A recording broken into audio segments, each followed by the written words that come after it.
allegiance. I pledge allegiance to the flag of the United States of America and to the republic for which it stands, one nation, under God, indivisible, with liberty and justice for all.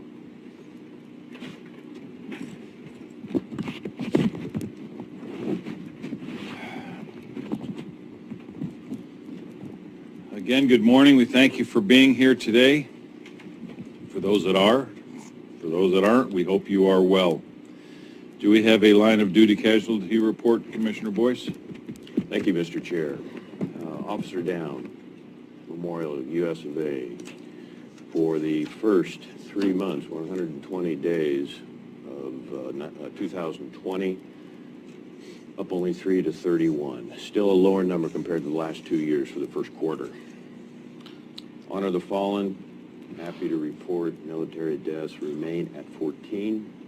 Likewise, happy to report firefighter deaths remain at 17 nationwide. Just a shout out to our healthcare workers. We're going to probably at some point be talking about masks today. If you've never worn, last week I mentioned, Mr. Chair, just visualizing or feeling, putting on a bulletproof vest for 8 hours a day or more. These folks that have to wear these masks, they are incredibly uncomfortable. And depending on the humidity, all that goes with that, it is just, it's quite a responsibility and task. So just to give the public a thought on that and what that means in their responsibility in any given day. Thank you. That's all I have for now. All right. Do I have any amendments to the agenda? I don't have any. I do, Mr. Chair. 7D, the dog licenses, the presentation that CEO, Code Enforcement Officer Fortman made 2 weeks ago today was absolutely excellent, and I support it fully. My concern is with all that we're dealing with, especially today, trying to have a somewhat shorter meeting or as short as possible, we might just table that for a couple of weeks. I'm concerned that we're sending a message out to the public, no lack of support here, but a message that might suggest that we have our priorities mixed up. I'm not saying we do, but I don't want to send that message. So I would like to table this for at least 2 weeks. And perhaps we can bring Mr. Fortman back for an additional report. Very well done. So can I get possible support on that? Mr. Melzer, this was only going to take, if you wouldn't mind, go up the, what was the time you had scheduled on this? I don't have it pulled up yet. It'll take about 5 to 10 minutes. It's basically it's a follow-up to let the board know that we're still working on the issue, and we have we want board direction to move forward with an order. So the order would actually come at a later meeting. Okay. Counsel? Well, I'll let you finish that. I wanted to be in line for another. I mean, I think the county still needs to do our business. This isn't an order we're coming up with. This is just some information from Mr. Fortman, who is here. Let's not waste his time. So I think I'd like to leave it on the agenda if we can and just limit it to 5 or 10 minutes, and we can move on from there. I'm okay with that. Thank you. Any other amendments to the agenda? Counsel? Not necessarily an amendment, just a timing question.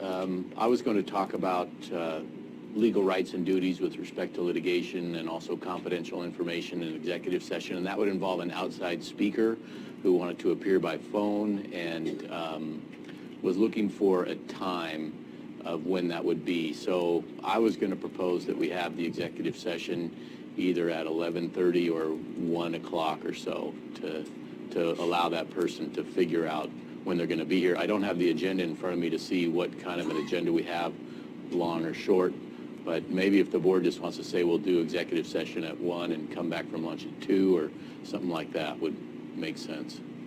I can't see our agenda taking more than a couple of hours here. I would imagine we're going to be close to being done at 11. Okay. So if we want to, why don't we plan on doing an executive session at 11? Okay. If we need to come back with something further, we can. Commissioner Boyce? Thank you. I didn't mean to interrupt you there. I didn't know if you saw my hand. David Brock-Smith is on his way. We'll be just a few minutes late. He was going to participate in one of the, I think, 3 executive sessions that we had scheduled. Is this a 4th one, or Could you just clarify there so we could take advantage of his time as well? So, I don't know how many executive sessions we've scheduled. I put in an executive session to talk about litigation or litigation likely to be filed. I think it's on the agenda there, and then information exempt by law, and then there's another one for public employment. I only see 3 on there, so I'm not aware that we have a 4th topic that the board has agreed to discuss on exec session. Well, I sent Director Smelser and you both an email yesterday that for PPE procurement, that you had said that Commissioner Pash would agree to that being in executive session. Is that changed? So there was an email that exchanged that indicated that there was an item the board wanted on executive session, and I had said I would not be adding it to executive session because it required, I wasn't sure what legal language needed to be for the executive session, so I was going to leave that to council. So if we want to add that, we just need council to tell us what statutory reference we need so we can amend the agenda. Thank you. Well, does the board want to discuss that item? Is there a board amendment to the agenda, a motion and a second and a vote to add that item to the agenda? I did agree to add the item, but under executive session, yes. Okay. So what law would that be under? Well, the ORS I can think of is 192-660 F, which would be to consider information or records exempt by law from public inspection. I would give legal advice on the ins and outs of the, proposal, and that would be my role in it, whatever else is discussed. I think also, if I'm not mistaken, I reviewed a legislative concept over the weekend, and I think it went to a vote, but I haven't seen it. But the legislature created a new executive session category for COVID-related discussion. No decisions, but discussion. So I believe it could come under the new legislative executive session for COVID-related discussion. So under those 2 would be what it would be. Much appreciated, Mr. Chair. All right, so we'll add that. Everyone have an objection, Commissioner? I'm not sure. We're talking about the possible procurement of the county getting masks. Is that what you're talking about? PPE supplies and equipment, yes. Okay, and I'm just curious where the money's coming from. No, we're not going to talk about it now. Oh, okay. It's going to be an executive session. Do you object to that? No and yes, but... Mr. Chair, okay. if I could, we also had agreement, basically in the BOC office, that we would have other speakers at 10 that could offer some very good insight. And I would also, because David Rock's missed time, and the citizens, the sheriff was also invited, would be able to participate and contribute, and I think it would have great value. I don't think it would take more than 30 minutes. That also is related to the email that I sent Director Smelser and Council Huddle. Fully convinced that I was following the lead of the board yesterday through channels to get us to this point. So I want those people to feel welcome, and I think we had agreement on that. So we're clear, we're going to do the executive session for your person first, and then we'll do this second. If we may. And then we'll do the other items on exec session after that, because we're going to be tying up a lot of people. Are there other people that are attending on the other, as I understand, the other 2 executive session topics? So if not, then I would like to move the PPE discussion to and for the first of the 3 executive sessions, so that we can respect and honor their time. Well, I think Council Huddle has someone on a phone conference for his, and that's what he was asking for, was a specific time for his phone 1 o'clock. conference. Is that what I heard? We had talked about it at 11 o'clock. I thought I heard 1 o'clock. He said 11:30 to 1, and I thought we can get done with this meeting pretty quickly, that we could start our executive session at 11. I think that'll work. That's probably our best bet. But the person that's going to call in, you would like to give them a specific time, I think, beyond 11. Right, Okay. no, at 11, and that's what the chair said, we could start at 11. I think we start Okay. with that person at 11. So, and how long do you think that'll take? I think the board's pretty familiar with the subject. You know, I think we can go over it in 15 or 20 minutes, probably. So we should be able to start the second one at 11:30, which would get Or us... sooner if it's over. Well, yes, but I'm saying by 11:30, just because we've got a lot of people here that need to schedule their lives. So if we start the PPE one at 11:30 or a few minutes sooner, you know, I might ask everyone to be here at 11:15 so they're ready. We can go from there, and then we will stop the meeting at 11 o'clock no matter what, continue on with the executive session, and we can, whatever, if we have something left with this meeting, we can bring it back after. Appreciate it, Mr. Chair. Move that we amend the agenda to reflect the discussion we just had here. Okay, and so we're clear that was under, for the other exec, that would be under what? We'll just do it under the new COVID one? Thank you, All right. Mr. Chair, that would be my recommendation. Okay. Do I have a second? I'll second that. Further discussion? Roll, please. Commissioner Gold, Aye. Vice Chair Boyce, Aye. Chair Pash. Aye. Motion carried unanimously. Public comments, we're going to limit this morning. We have a... I'll be right Sure. back. I just want to make a clarification. It says that I was invited to something. I don't have any invites to anything, so I was just curious. You were included, if I may, Mr. Chair? You were included in the email, and I could have swore I CC'd you, but everybody else got a copy, and I just assumed you'd want to be here. There was a Well, lot of... I didn't know anything about being here for executive session, so I was just curious. So would you like to attend? Be good to have you there. Huh? I don't know what it's about yet, so.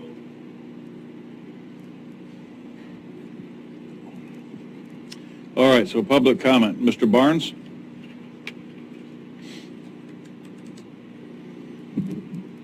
Thank you, David Barnes.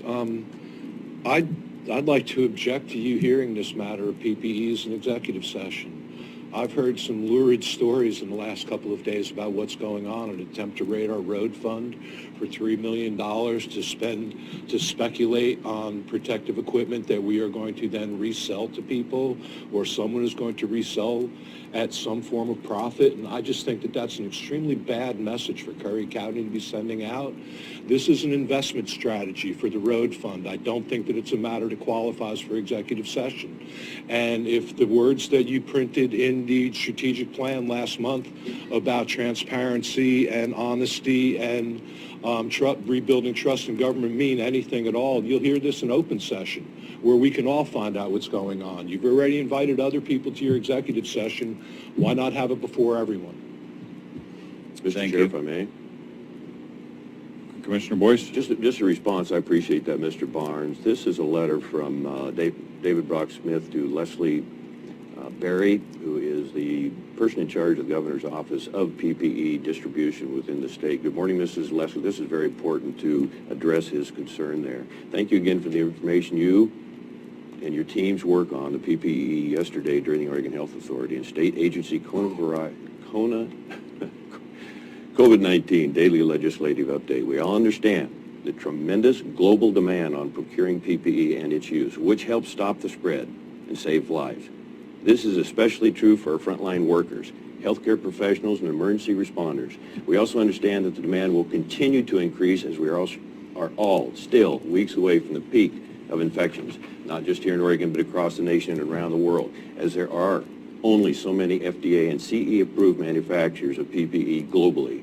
The demand for PPE continues to rise and will continue to outpace supply for our healthcare, frontline workers, emergency responders, and residents. I again appreciate you and your team. I think I make the point there, and her response was quickly, Representative Smith, you took good notes. That is exactly what we are saying. Right now we need and are prioritizing PPE for our heroes in the medical community, but it would also be wonderful if we could provide PPE for our other saviors who are working with our most vulnerable populations. So at this point, we're recommending that if folks can find PPE from credible sources, they should buy it. This is straight from the governor's office, this morning at 8:09. And I'll just one more sentence, if I may, Mr. Chair. Thank you very much for the time. That doesn't mean that the state won't keep pushing every lever we can find and force creativity and innovation. It just means we want to tackle this literally on all fronts. Thank you again. Thank you. So we're still going to hear this in executive session. I would beg that we are, yes. I just, you send a bad message as government. Thank you. Thank you again, Mr. Chair, for letting me read that, the extra time. All right, moving on with no presentations. 6 is the consent agenda, business minutes, business meeting January 8th, 2020. B, revised job descriptions, parks coordinator.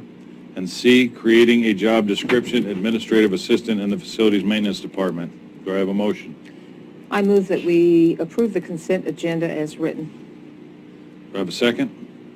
Second, Mr. Chair. Further discussion? Roll, please. Commissioner Gold, Aye. Vice Chair Boyce, Aye. Chair Pash. Aye. Motion carried unanimously. Mr. Melzer, thank you for the work on that job description. I appreciate it getting done finally. That was terrific. That was terrific. All right, next we are going to have some discussion action items. A, Curry County Small Business Emergency Support, our Economic Development Coordinator, Miss Madison. Not Matheson. Do we have the mouse? Mouse is probably up here.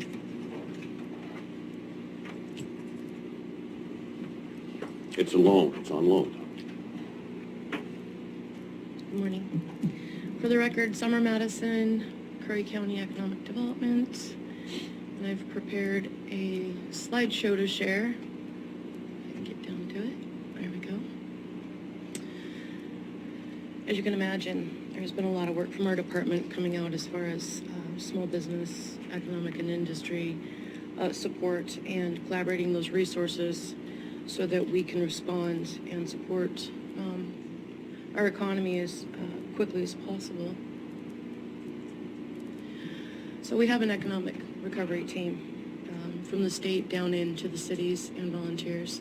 As you can see, we've got Alex Campbell with Regional Solutions, Sean Stevens with Business Oregon, Teresa Haga with CCD, John Bacon with SBDC, Sean Gibbs with South Coast Development Council, Marie Simons with Wild Rivers Coast Alliance, Chris Boyce, Douglas County Commissioner, Wayne Patterson, Umpqua Economic Development Partnership, Tim Freeman with Douglas County, Lisa Woods, SBDC, Tom Kress, Douglas County Commissioner, Margaret Pounder, the Bandon Chamber of Commerce, and John Sweet, Coos County Commissioner.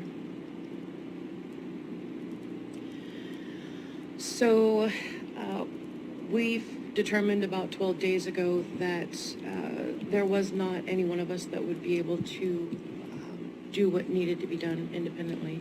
And so that network was created and established so that more than anything, we were able to resource the most critical opportunities for small business and make sure that we were all sending the same message with the most updated information.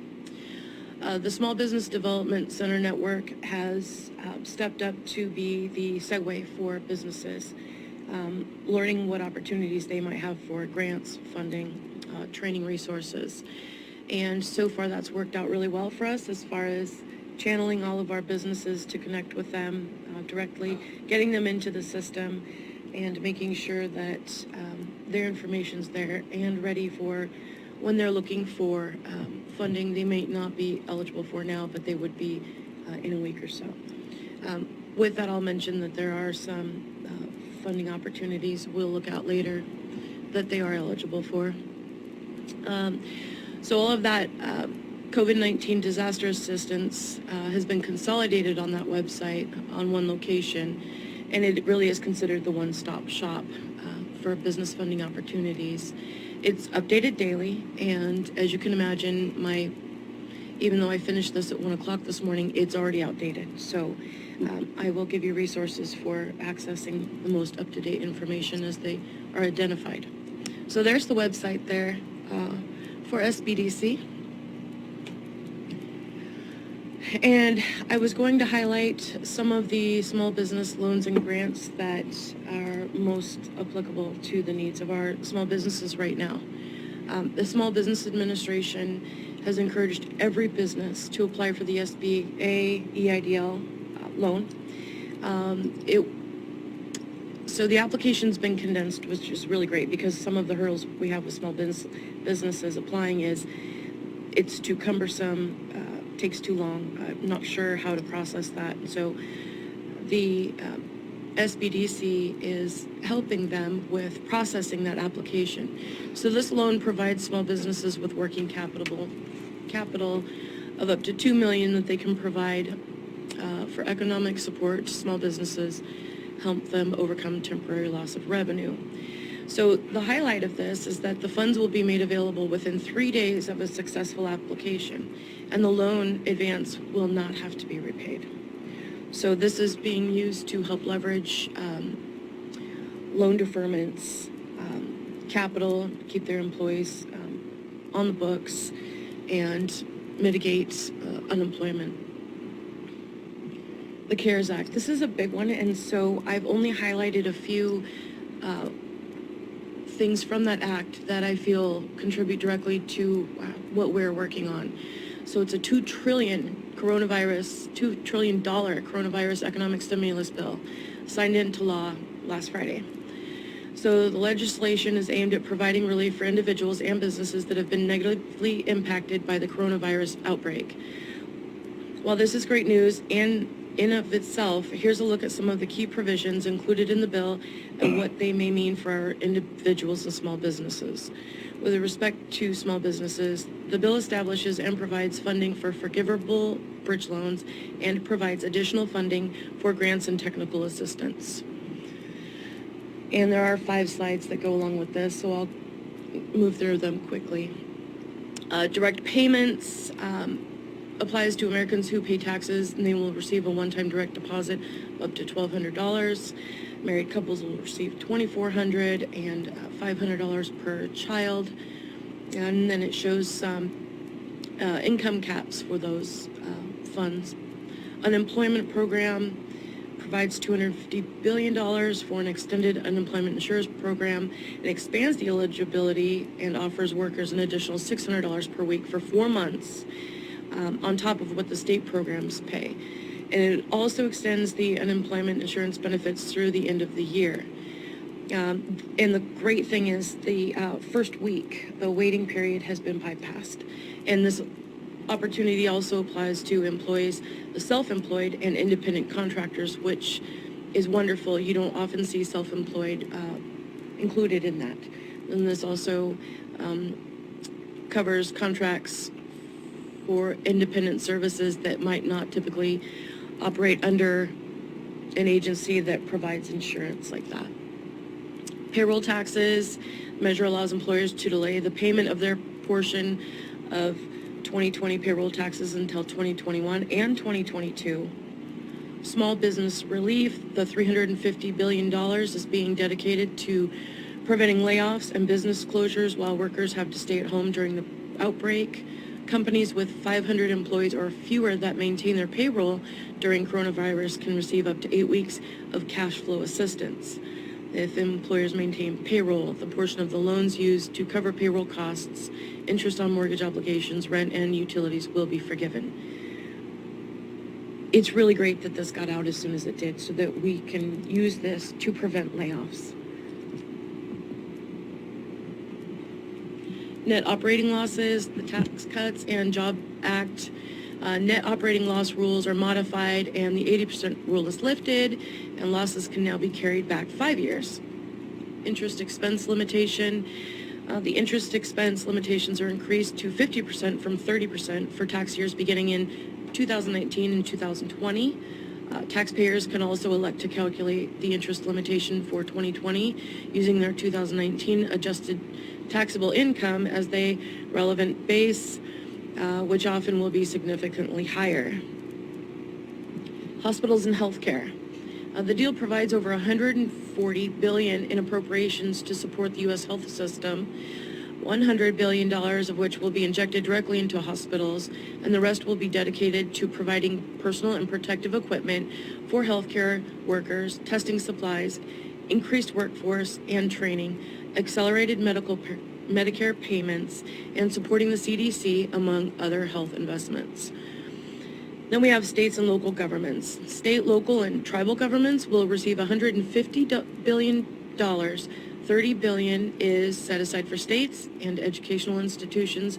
$45 billion is for disaster relief, and $25 billion for transit programs. Agriculture. The deal increases the amount the Agriculture Department can spend on its bailout program from $30 billion to $50 billion. And so I did share the link here for reference of the CARE Act in its entirety. I think that knowing what's in that act helps us to share what opportunities might be available, whether you're a volunteer or a nonprofit.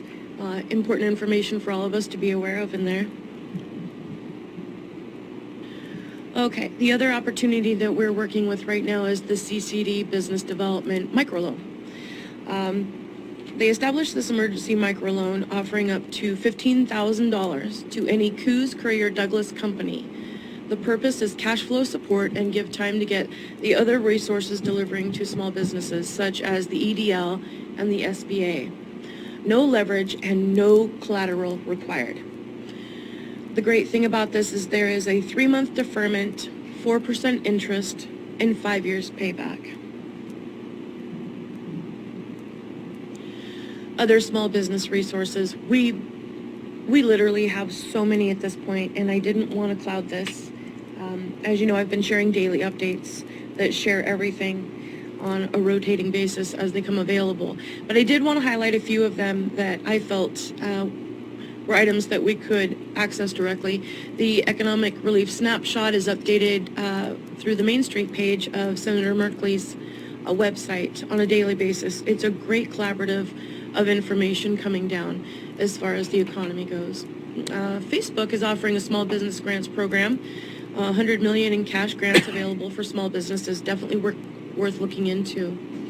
USDA Rural Development, their COVID-19 resource page with information about RDI, loan payment assistance, application deadline extensions, and more. That's a great opportunity for our ports and those other agencies that are utilizing the rural development grants currently.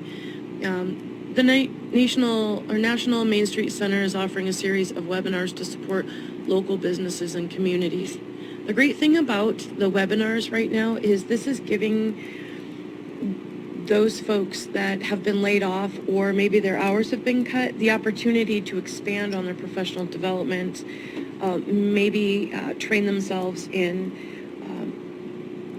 the capacity that they could serve as a volunteer at different levels, whether it's healthcare or the food bank, food handlers permit type stuff. Really a great opportunity for folks to leverage their skill set and potentially use that in their future employment. Okay.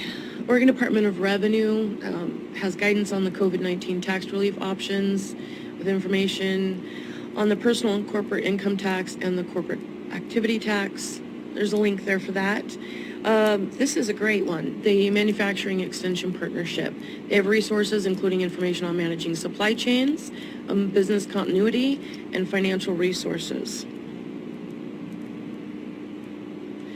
The U.S. Department of Treasury, the IRS, and Department of Labor announced that small and mid-sized employers can begin taking advantage of 2 new refundable payroll tax credits designed to immediately and fully reimburse them dollar for dollar for the cost of providing coronavirus-related leave to their employees.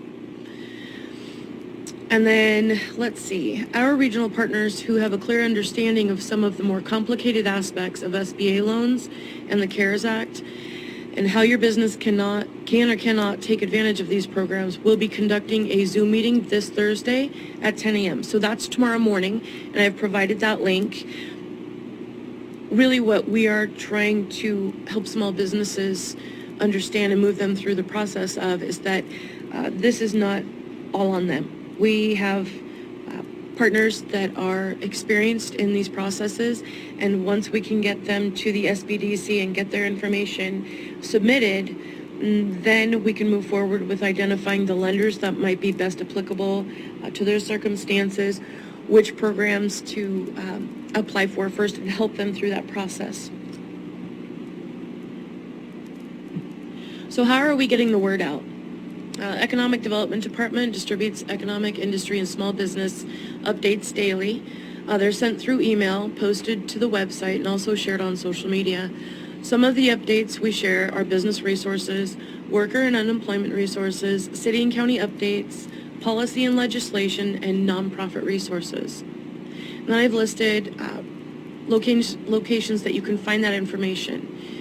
Miranda's been working diligently through the tourism aspect with her travel and recreation partners and agencies to explore and prepare support structures to the tourism industry as economic recovery begins. Miranda's been great with collecting, collaborating data, and making sure that she has a place at the table with those networks that are helping to move those things forward, and she's a great advocate for Curry County in that aspect. We do have an email address up here, econdev@co.curry.or.us, if you would like to be added to the email distribution list. Currently, we are sending those out to the unincorporated business license registrants, the chambers, the city administrators, of course the commissioners, and any businesses even within city limits that say, hey, can we get on that list? Our goal is to get that information out streamlined to anybody that's willing to read it, because any business that doesn't have access to that resource is one more business that will struggle when we start the economic recovery process. And so to mitigate that ahead of time and right now, as opposed to when this is over, is our best bet. Economic recovery. CCD Business Development has applied for a $75,000 grant from the Oregon Community Foundation. We anticipate this funding will expand for technical capacity and small business grants. The Small Business Economic Recovery Team started polling agencies and municipalities in the region to determine what funding sources they may have available to add to the potential $75,000 award. The goal is to engage Coos, Curry, and Douglas in identifying funds available throughout their communities that we could add to the coffers that would help us sustain more small businesses, and really look at that as a grant and not a loan. That's one of the things that our small businesses really are leery of, is yet another loan. So Miranda is the secretary for the Tourism and Promotions Committee, and she called an emergency meeting yesterday, and I've got to say that committee is a great group of folks that they're really invested, and I like the conversations that they are comfortable having. They voted 5-1 yesterday with one absentee to continue the collecting the TLT as done in the last quarter, and to put a stay on using TLT funds until a complete assessment is done. The committee feels there would not be enough funds available currently to be fair and equitable to all businesses at this time. The committee would like to revisit this proposal with a possible match of funds from the county and surrounding municipalities. When a complete assessment of resource funds becomes available and the needs have been assessed thoroughly, they will take under advisement a strategy to possibly use a percentage of funds to help county businesses. The committee feels they are just at the beginning of stages of the financial stress, and would be best to wait and see how much of an impact COVID-19 will have on the businesses in the unincorporated areas of the county. So currently, the committee has about $31,000 that they've collected so far. And in discussions yesterday as to how that would benefit the amount of businesses that we have in the business licensing and TLT registration database, they did not feel that making those funds available at this time would be as helpful as they might be leveraged with other opportunities that we can find for funding. So how can Curry County help? This is a conversation I think that we need to be mindful of exploring every day. What funding resources do we have available within the county budget to leverage expansion of the CCD Small Business Grant Program? And what revenue resources could we explore? And what can we do to better be prepared to support small businesses in the next economic crisis? And so those are some of the questions that I'm bringing to you so that we can open that conversation in an effort to do what we can to support small business recovery now and what we'll be able to do with the next economic disaster. Commissioner Gold? I just have a couple of comments. One, I'm very pleased that it's down to a one-page application form for the small businesses, simply because I've received a number of calls where people are just getting lost in the minutia. Another question I had is, you mentioned at the beginning of your presentation that there were there is $2 million in funds available within 3 days. Is that statewide? Mm-hmm. Okay, so what portion of that could Curry access? So I'm not sure. It depends on how many businesses apply and how quick they do that. Because I know as soon as the grant funds come more available and there's more spread of leverage for funding, that they will not have as much press on that opportunity as they will some others that come up. So it's kind of like first come, first serve? Yeah. Okay. Yeah, there's something also, there's another shoe going to drop. They're trying to get legislation for a fourth tier of funding, and that tier will be mostly for infrastructure, and a lot of that will be dedicated more toward rural counties. So that's an area that I think we need to strongly look at if that happens, to get on the front edge of that curve, because with the issues we have here in Curry County and what we faced in the last few years, I think that money would be imperative to the county, and then we can go after and help these kind of things as an ancillary of that. Agreed. So I was really excited to receive the email late last night about that fourth tier, and as they develop and produce that, I will add that to the information that we send out on a daily basis, share it on the website, and make sure that we're getting that information out there. I myself have received so many emails and calls, and I'm really grateful that those small businesses trust us to reach out and say, where do I go? What do I do? Here's my barriers, and how can you help? And so I encourage anybody to call, anybody that has a question, not sure what to do, how to work through the process. I'm grateful for the economic recovery team in this aspect, that we're all on the same page and we're all supporting each other. And I'm really grateful that they have brought Curry to the table to have a voice in that conversation. All right. Commissioner Boyce? Just a quick comment. Working with Umpqua Bank, they're pretty well geared up. Chetco Credit Union, I'm encouraging them because they're representing all three of our cities. Coos County Oregon Bank, just up to date. Some of our larger employers, South Coast Lumber, Calor, Advantech, formerly Freeman Marine, all are staying pretty solid right now. I'm holding my breath, but hopeful that will remain. Of course, the county, we're keeping our people going, and 3 out of 4 working off campus, but I think they're being productive and much appreciated. So every day is a new adventure. That's all. Thank you. There is a list of businesses and lenders that are certified for the SBA process available on the SBDC site. So that's a resource as well. You don't have to call them to get that information. It is available there.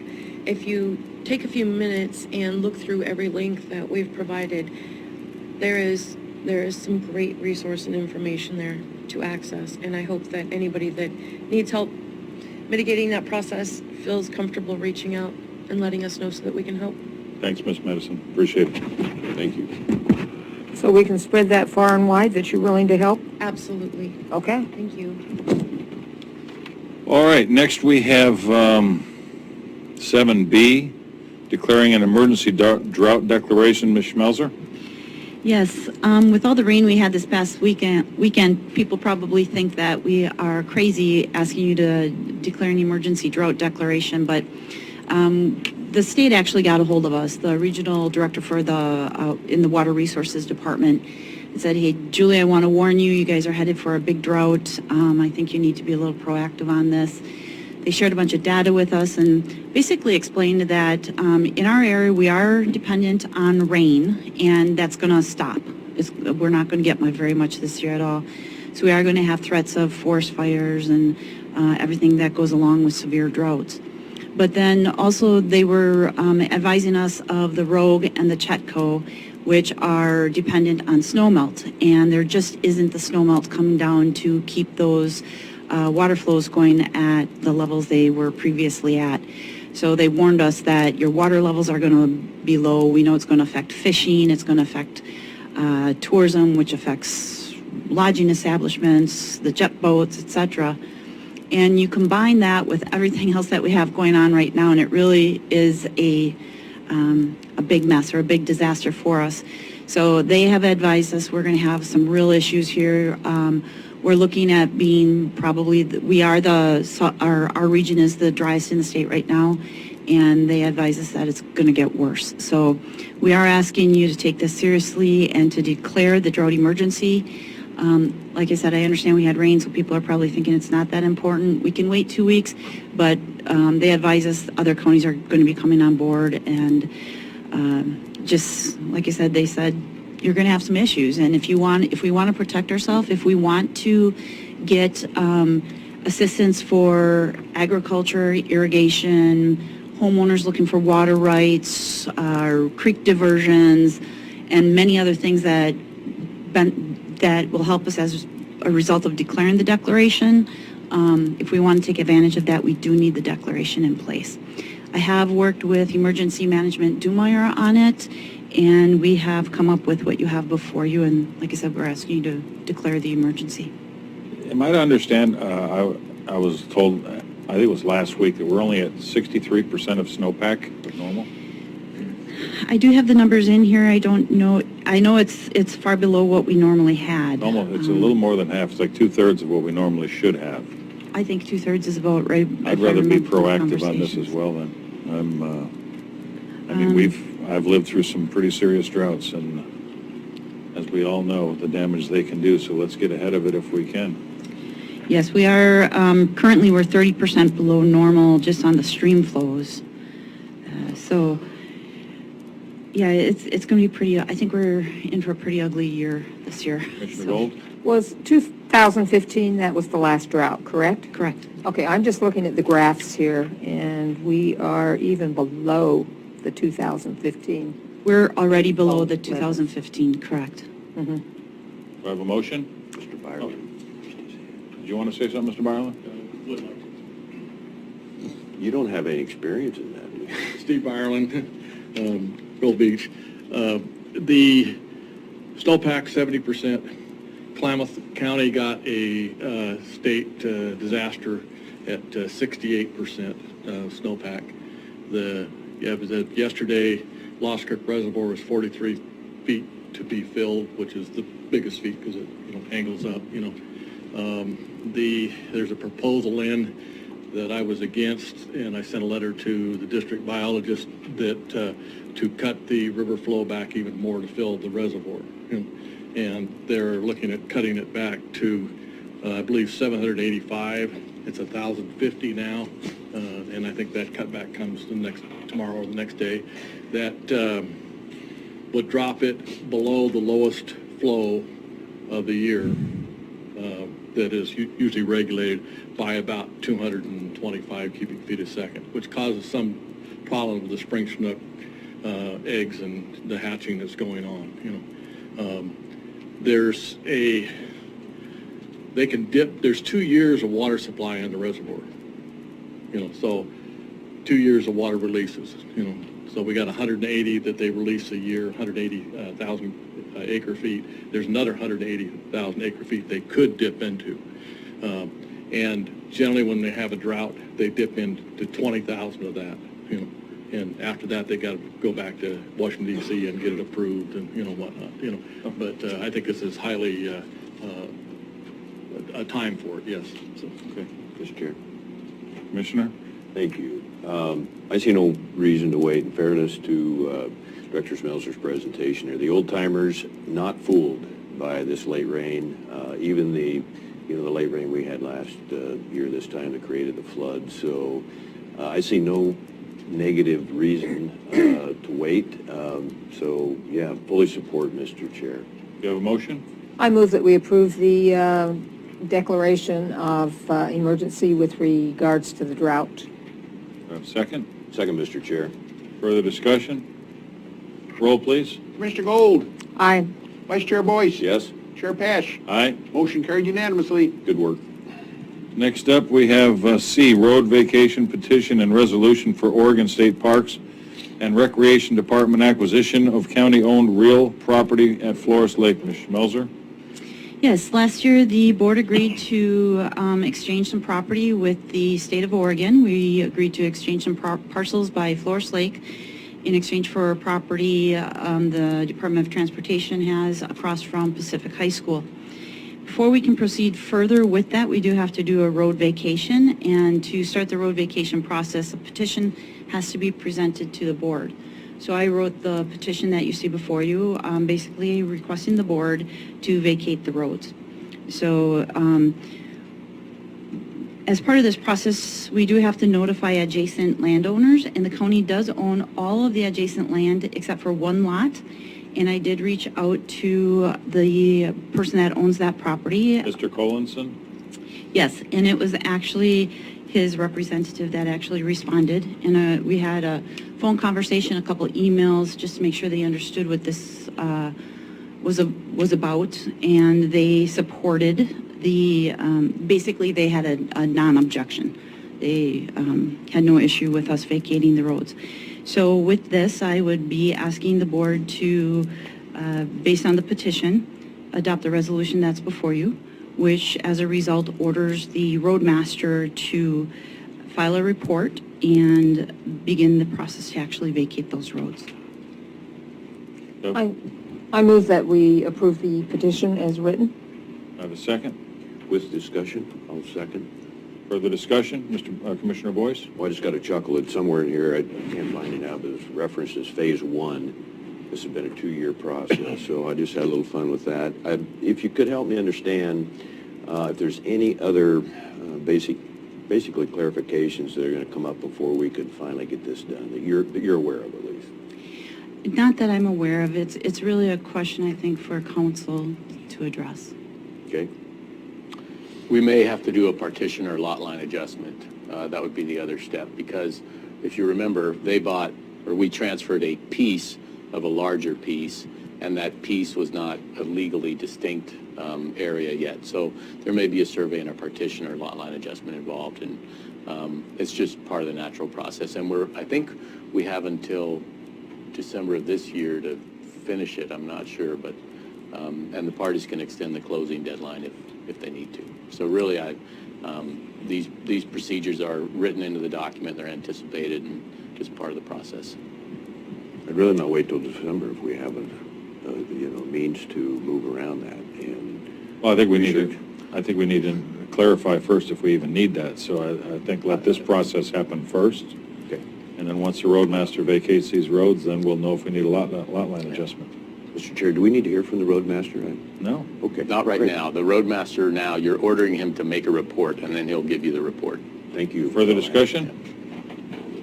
Roll, please. Commissioner Gold, Aye. Vice Chair Boyce. Aye. Chair Pash. Aye. Motion carried unanimously. All right, next we have discussion county issuing dog licenses. Ms. Schmelzer? Yes, so we talked about this very briefly in the beginning of the meeting, so we'll keep it short. As you know, you had a workshop, you discussed the dog license process that currently occurs in Curry County and how that happens. We do know that there are a lot of dogs in Curry County that are not licensed. At the current time, there are some places that issue dog licenses, Pennies for Pooches, or I believe it's now called Wild Rivers Humane Society, I think. Anyways, when they issue licenses, they are able to keep that money. They send it to the county, and then the county just documents it and sends it all right back.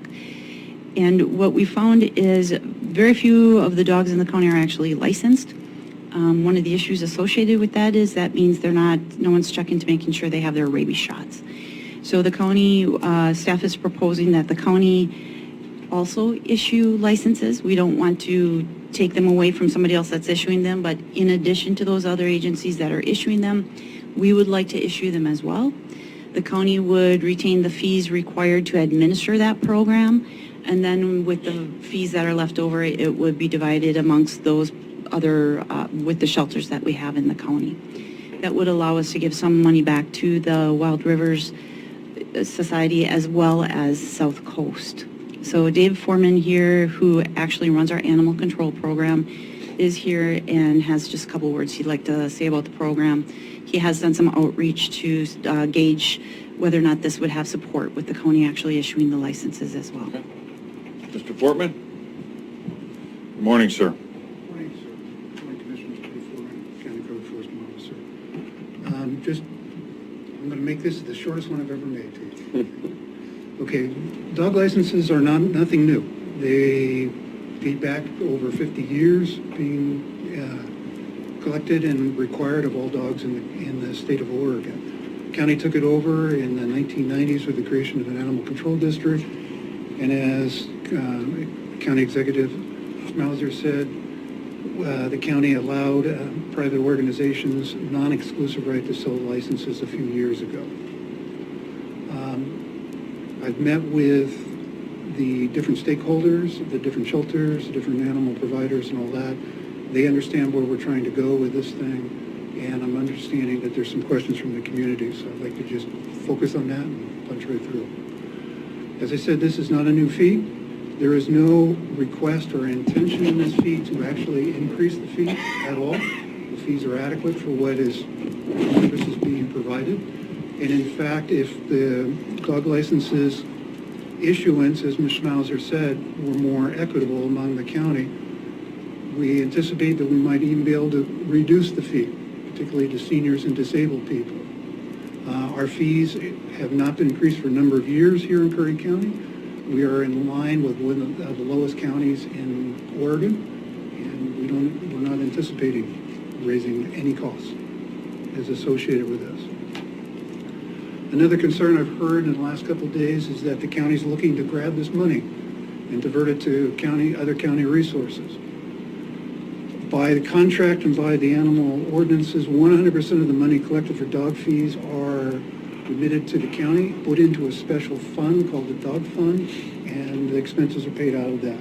That fees are 100% trackable by the public at all times, and not one penny of dog licenses fees go for paying even my salary, any of my staff salary, equipment, or any other services by the county, and there's no intent, if we start collecting those fees, again, for the dog licenses, to divert any money for any county services.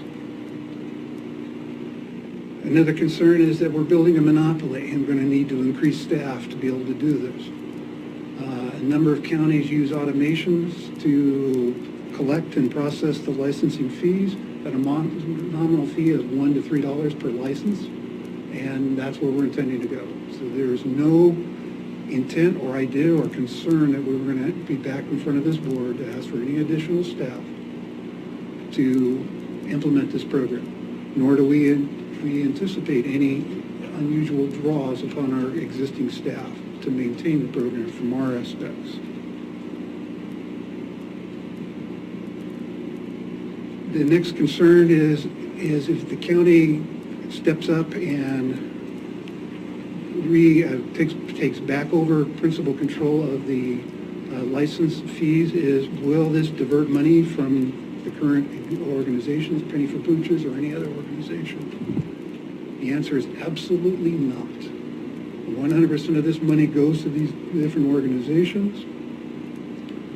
And in fact, if the collection rate, the dog licensing rate of animals goes up, we anticipate more money be able to go to the existing people who get money from this fund, But more importantly, we anticipate that the additional revenue would be used to develop services for a disaster, to be able to evacuate animals in a fire or deal with the pandemics that we're doing right now,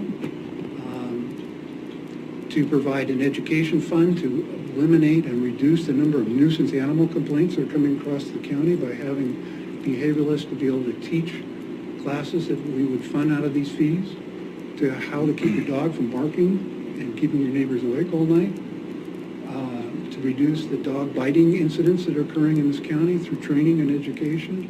That's the intention of this fund, is to be able to fund these programs 100%. So why do we want to do it? First of all, I'm going to just correct one thing, or just in my perception. The county has always been obligated to administer the dog licensing program by state law.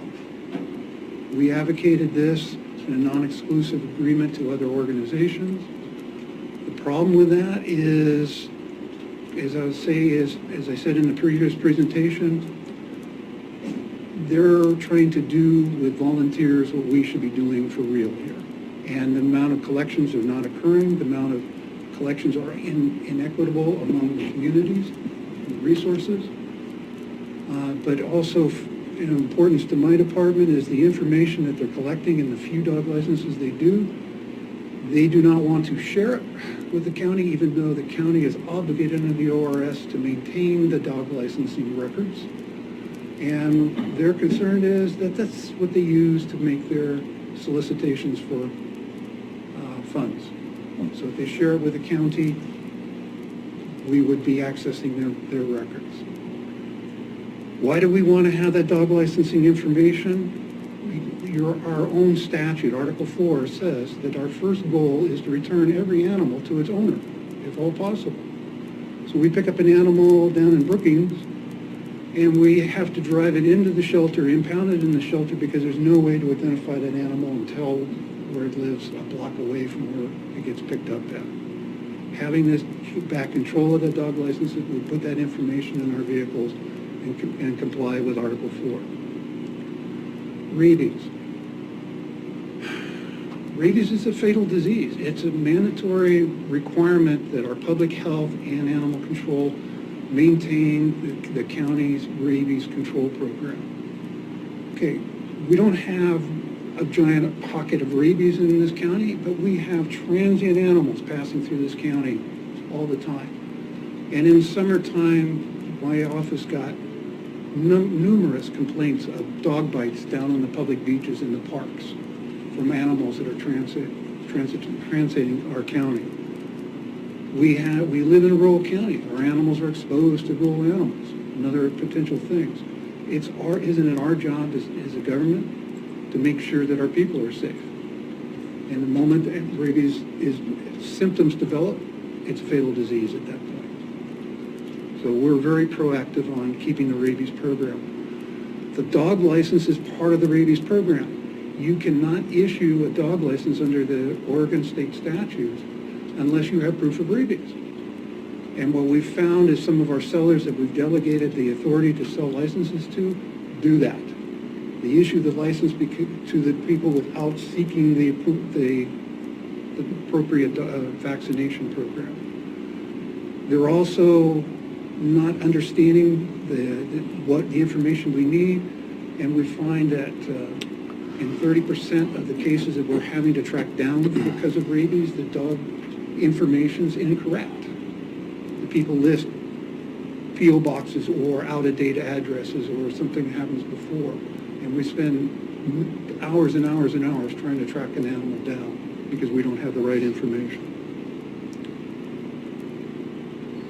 Our goal in the animal service program is to get the animal home. We don't drive up and down the street grabbing doggies off the street. I'm not the county dog catcher. I'm just trying to pick up animals that the public pick up. Putting this licenses back into our responsibility gives us the ability, as I said in Article 4, to get the animals home. Do we see an increase in revenue if the county takes over the licensing program? Yes.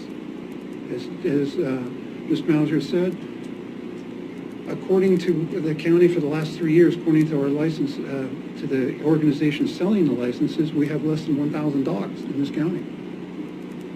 As I said before, I think I have 1,000 dogs in my neighborhood where I live in down in South County. It needs to be more equitable.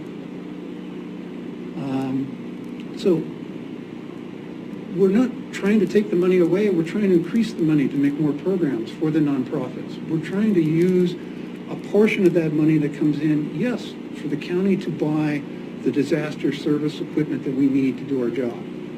We need a horse trailer. We need an emergency kennel system to evacuate animals in a fire. And this is where the money comes from, is from this fund. But more importantly, to the people that have to pay for dog licenses, having a dog license reduces their cost. Every dog can get loose.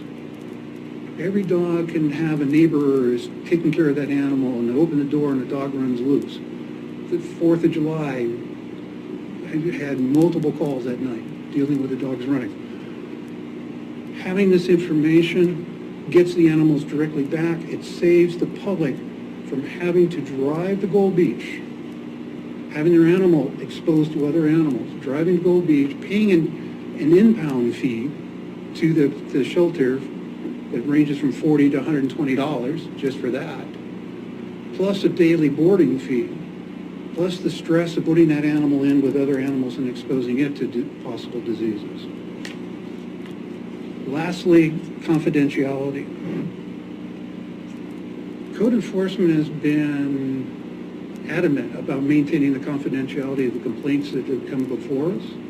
And I think that the information that's contained on the dog licenses similarly should be confidential. Somebody pays for a dog license, I don't think they're anticipating a knock on the door from somebody soliciting money. And putting it back under the county's control brings that back and deals with that issue. So these are the concerns I'm heard from the public and the misunderstandings, and I'm hoping that the public now understands and the board, and I stand here to answer any other questions. Commissioner Gold? I just have to comment, I was one that grilled poor Dave here extensively yesterday. One of my concerns was it's just a big pot of money for the county to grab, and I told him he needs to emphasize that it's not going in the general fund. And I also asked him the question about rabies. He said we have 0, but the potential with bats, I guess they're considered 100%. Any animal that's bitten by a bat in Oregon is presumed to have contracted rabies. So you made your case well. Thank you. Commissioner Boyce? Yeah, the risk can certainly be overstated, but that's the last thing we need right now is some sort of rabies outbreak. So thank you. Let's proceed. Mr. Barnes? Oh, I was just going to say, so what we're asking the board to do today is, I guess, a little discussion or give us direction. We would like to come back with you for an order to say that the county is going to start collecting dog licenses. We will fund our program. The remainder would be evenly distributed amongst all the shelters in the county. And just a side note, that means that anyone who is currently selling licenses can continue to do so. We're not taking that away from them. So that's really what the ask is today. Mr. Barnes? David Barnes, I just want to concur with what Commissioner Boyce said at the opening of this meeting, that our sheriff isn't arresting people for things less than Class A felonies. I just think it's kind of tone deaf for you to be talking about dog licensing right now. You know, I don't see this as being an essential part of government. I understand you need to go on with your jobs, but I just, this is, again, we're back to growing government for growing government with no cases of rabies. We don't have any cases of bubonic plague or diphtheria either. So, the chances of it happening, Dave's a very eloquent speaker, and it's hard to disagree with the things he says, but it's out there, there's things that are so far out there, we can't prevent every eventuality. And one of the reasons I moved to Curry was because somebody told me when I saw dogs running on the beach, oh, we don't enforce those laws here.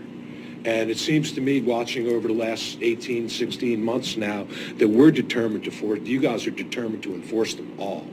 And I don't think that's what Curry County is about. So I just want to let you know that. Thank you. Thank you. I do just have one clarification. We do actually have a dog bite that is being investigated right now, and it has been filed with the state. So do I have a motion to proceed? I move that we proceed with this process, Do I have a getting an order. Do I have a second? Second, Chair Pash. Further discussion? Roll, please. Commissioner Gold, Aye. Vice Chair Boyce, Aye. Chair Pash. Aye. Motion carried unanimously. Moving on to 7E, report on the progress made on the rivers. I was going to do a little bit larger presentation on this, and I may do that in the future. I just basically want to report to everyone, the trip to Washington opened up a lot of doors for us.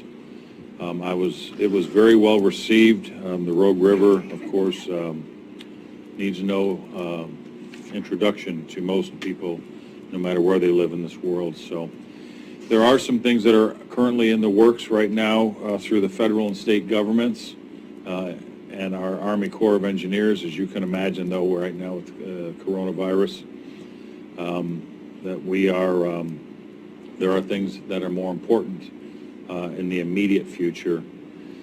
So I have reached out again in the last few days to some people, and they are still looking to move forward with this pretty quickly.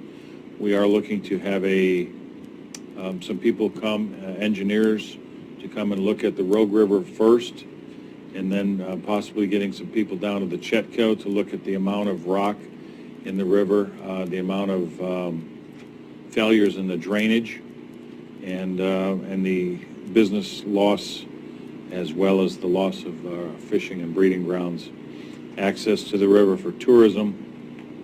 But that may have to be put off for probably 60 days, I'm being told, so that people can focus their energies on COVID-19.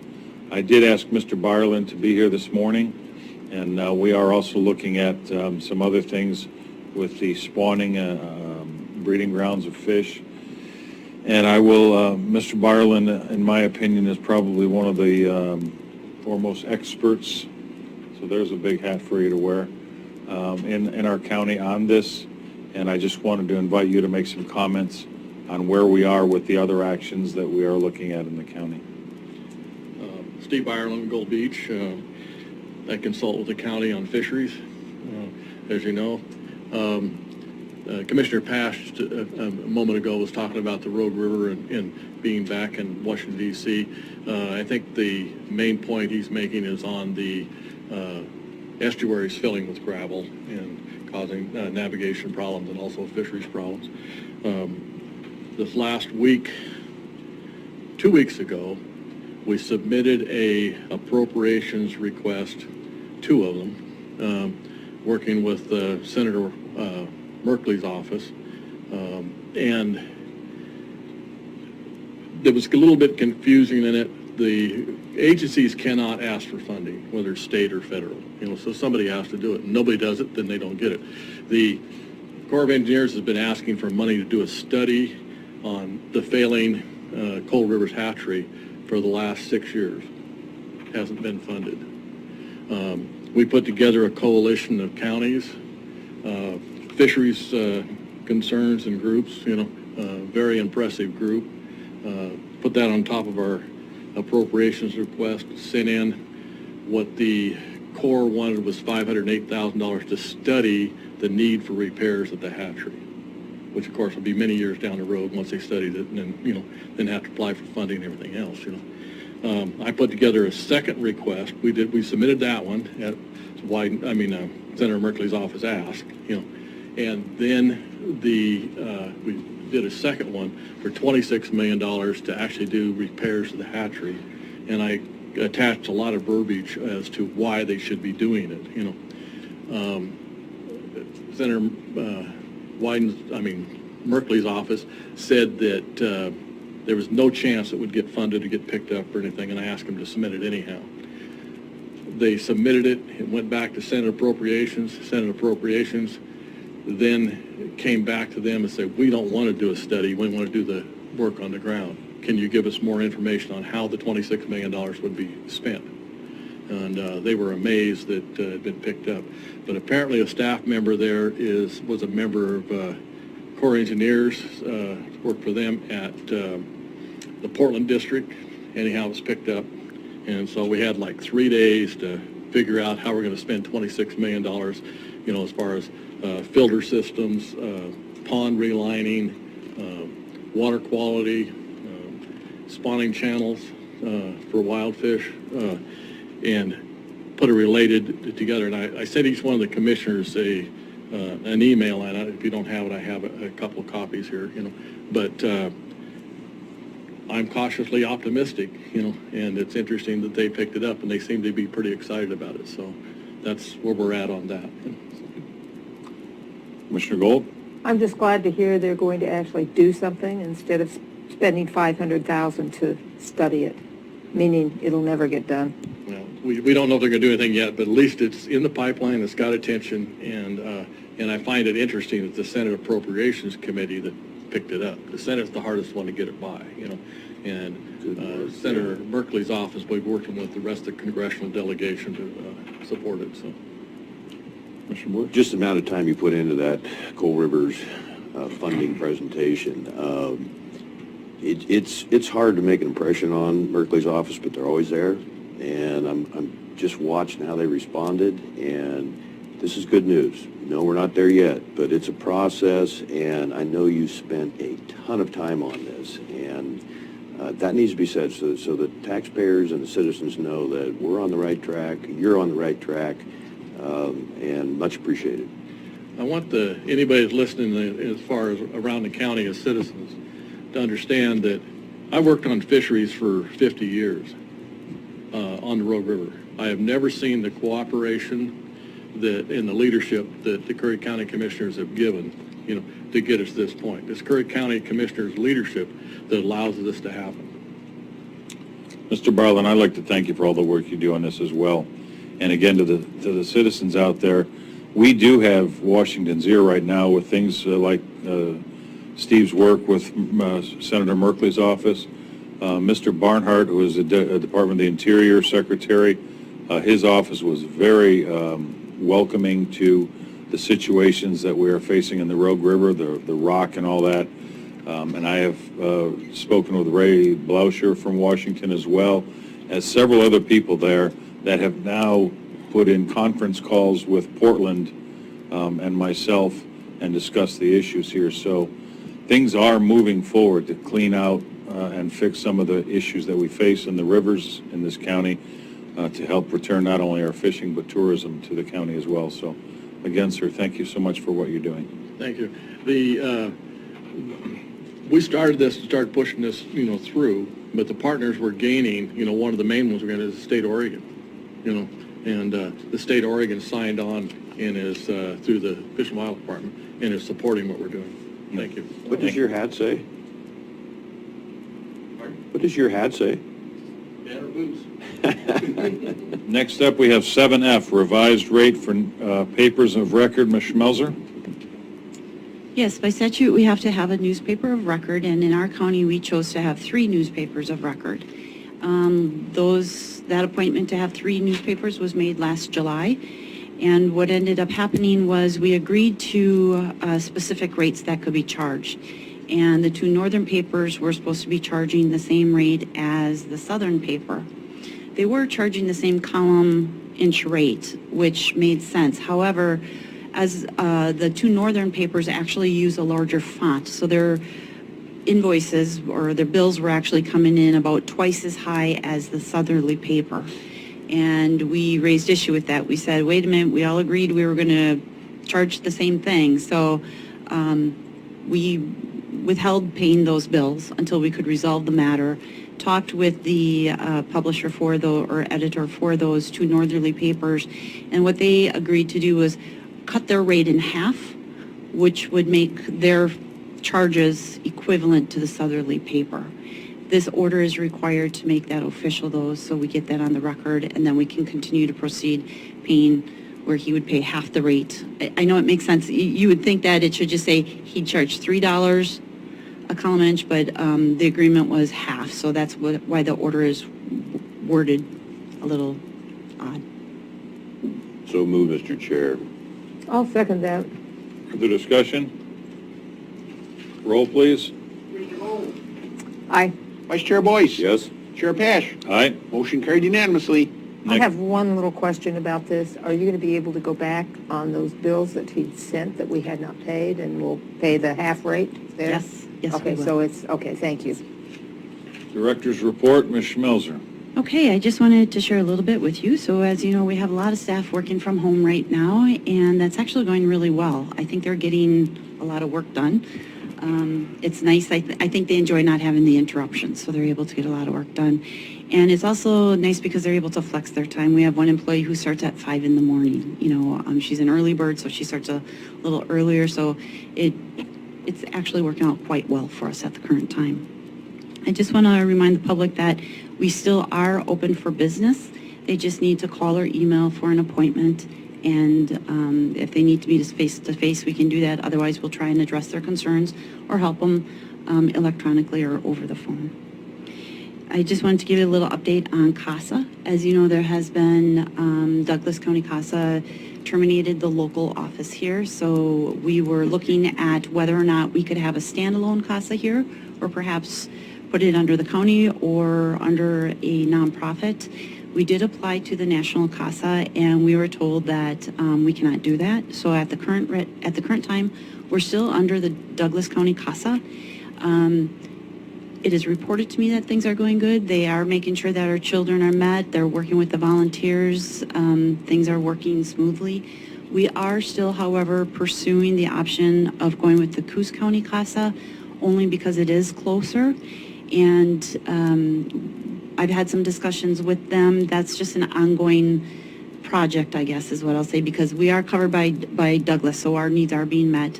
And going with Coos will take some time if we are able to even do that. So on the budget, just give you a little update. We're right on target with that. The consultant that we hired is phenomenal. Staff enjoys working with her. She's really, really helping us. The timing of the budget and the timing of the OpenGov project are interesting, because OpenGov is looking at, part of the OpenGov project requires us to change all of our account numbers. Well, when you're doing the budget, you're doing one with one set of numbers, one with another. And the consultant is actually helping us change all of those account numbers, so the budget will be consistent with that. And then she's also helping us reduce the number of funds. If you remember from past audits, we've been dinged a little bit, or one of the complaints is that we have too many funds. So she's reducing the funds, she's helping with those the account lines, the numbers, and everything is going really great. We did a different process this year, and that was because we did not have the year-end financials done as early as we normally did. We were not able to send the worksheets out with updated data, and then because the numbers are changing and everything, we didn't want, that was another reason to hold back on that. So what we did was we asked departments, just send us your changes, what's going to go up, what's going to go down, what's new, and they did that, and it made the whole budget process much easier. It also makes it so we have a really easy Word document that we can share with the budget committee, which says these are the changes. So we shouldn't have to go through line by line. We're just going to be able to hit those highlights and say this is what has changed from previous years. So it's actually, I'm very happy with the process that we're doing right now. As far as the wage study, I am still working on the wage study. I'm doing that in my free time. And it's a little bit of a challenge because we are 5 comparables. We have 5 comparables that we use. It's Baker, Tillamook, Jefferson, Crook, and I can't remember the other one offhand. But the challenge is we're not able to get all of the data from them. Some counties just don't share well, or they're not responsive, or they're just busy with other things, so they just can't help us. But we are proceeding with the data that we do have available to us. You know, I did look at the Sheriff's Department first, and can tell you that with the increase that you gave them this past year, it pretty much put them right on target. So they're in a really good place, but the other departments, it looks like they're a little behind. So we will see some recommendations coming forward on that. Lastly, I just want to let you know that our RFP for the courthouse is due. So that is for the feasibility study, and we have received a couple bids.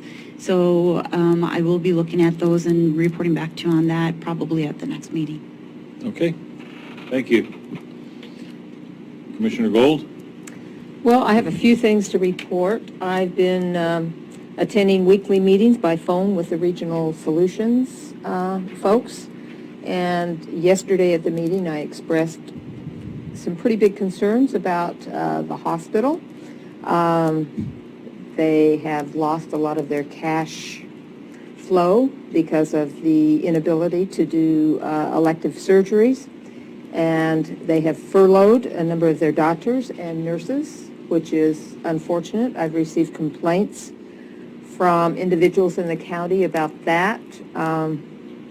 So I reached out to Senator Wyden. He was on the phone call and told him about the situation. And I said, is there any way that we could get those federal funds more quickly to the hospitals? And his office did send me information. I forwarded that information to the hospital staff.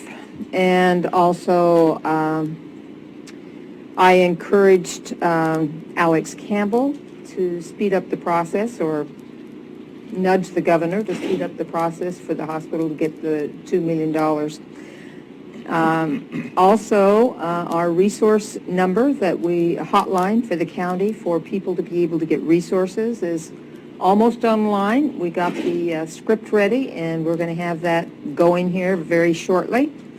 And I talked to the Kathy Bernhardt in South County about the bus situation. They're still having their bus routes go, but there's been a cutback in the number of riders. So that's it for now. Okay.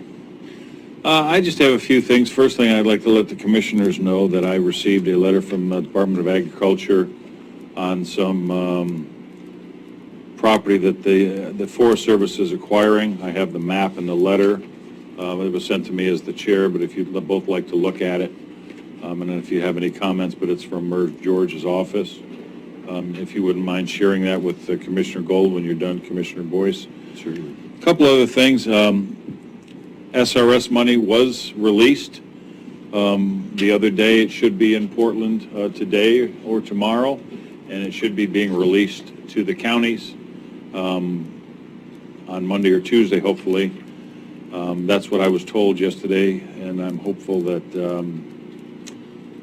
I guess I should state that that's what I was told. So I don't see zeros in the bank account yet, but I was told that the SRS money was released. I just want to let the public know that, you know, the county's taking really big steps here to protect the public. And I just want everyone out there to know you need to be aware of your surroundings. CDC is stating that the next 2 to 3 weeks in rural counties, especially on the West Coast, will be the most dangerous. Just be aware of your surroundings, where your kids are, where you are, what you touch. And if you don't have to go out, don't go out.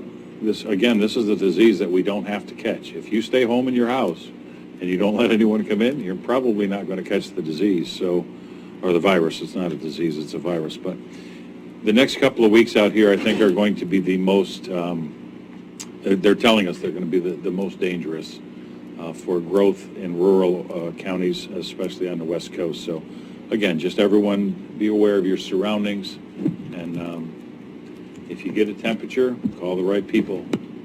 That's all I have, Commissioner Boyce. I'm going to try and grab the mouse here.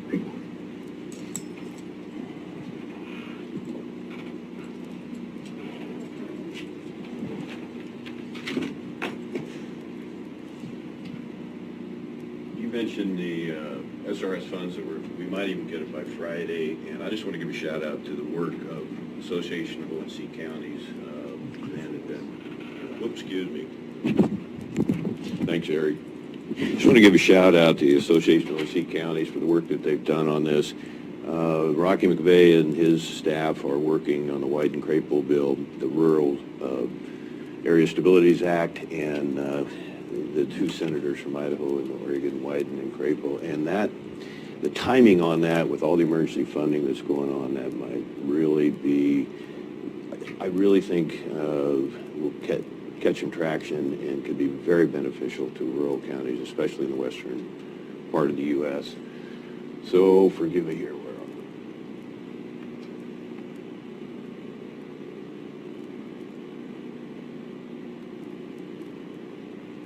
Just adding what you said with the Oregon Health Authority and also the Center for Disease Control. And two, if I could, we'll go to what the president is offering. You know, he's extended it another 30 days. He is asking, reminding people that this is incredible what they're learning, how tremendously contagious that this disease is. So we're back off the 15-day plan to a 30-day plan, which puts us through the end of this month, end of April. Nothing has changed except taking the responsibility, encouraging the citizens. You know, even if the citizens know of young people that are disregarding, if there's a way that we can help, we need to be a little better at answering our phone here in the office, but staff is working on that, or will be. And I just want to give the president and the governor both again a shout out for what they're dealing with, the pressures. It is, this, as you just said, Mr. Chair, this is not going to be over quick. It's not going to be easy. But yeah, I'm with many people that have stated lately, if we can get through the next couple of weeks, if we can keep people from coming here to visit, delay their interest in coming to the coast, the ocean, we would really appreciate that. We're slowly but surely getting into the valley. I drive through the case parking lot once in a while. The last time, exactly 20 cars. There was one from Montana, one from California. All the remainder were Oregon. On the mask issue, we talked a little bit about that. We're going to talk later today. And by the way, Mr. Chair, if you wanted to, the board wanted to change the agenda, I don't mind having, it might even be a good idea to have it open in the public. We've got a lot of interest here. And the reason I bring that up is because, you know, the first couple of weeks of March, there was a lot of discussion, just don't touch your face. And that remains without change. But they also were suggesting, if you can, yes, wear a mask. And then they backed off that and said, no, that's not good. But now with this study here are the Asian countries that have really flattened their curves, but those people wear masks all the time, as I understand. So for what that's worth to the community, if you have a mask available, hopefully at some point we'll be able to provide you a map or help you get a map. And then I want to go right here. Here's where we are with the 5 counties that are closest. Coos County still does not have a positive case. Curry, Douglas has 8. Now this is yesterday's figures. I don't believe it's changed a lot today, but Jackson, Josephine, 30 combined. The deaths in Oregon are 16. So hopefully that sends a message to the public that what we're asking you to do at the county level, our public health administrative people, certainly the governor and certainly the president, again, if we can get through these next 2 weeks, if we can maintain the 6 foot of distance, we've got a chance to overcome this and keep that Curry County number to 0 on positive, and certainly the middle category, the number of deaths. You mentioned Merv George. I've been spending time with him, of course, and I sent a letter off this morning to these people, and I'm calling for a conference call, and you can see the people involved, Representative Brock Smith, certainly Senator Bearsugar will likely be Josephine County Commissioner very soon, has a tremendous reputation. He's very experienced in natural resource issues. Senator Hurd, State Senator Colleen Roberts has been involved greatly. And then Mike Robinson and Dave Larson, the 2 people from the 2 Southern Oregon districts of the Forest Protective Association. So in all that we're dealing with, I just want to do my part to make sure we're not getting caught off guard, and we need to help him get all the resources he possibly can. I hate to say this, but I'm predicting, and I hope I'm wrong, a very severe fire season, and so I believe that legitimizes the notice that, hey, we've got to help him get all the resources, and with the emergency funding involved, let's see what happens. That's all I have, except if you want to, if the board wants to consider going public with the discussion on the executive session with Representative Brock Smith.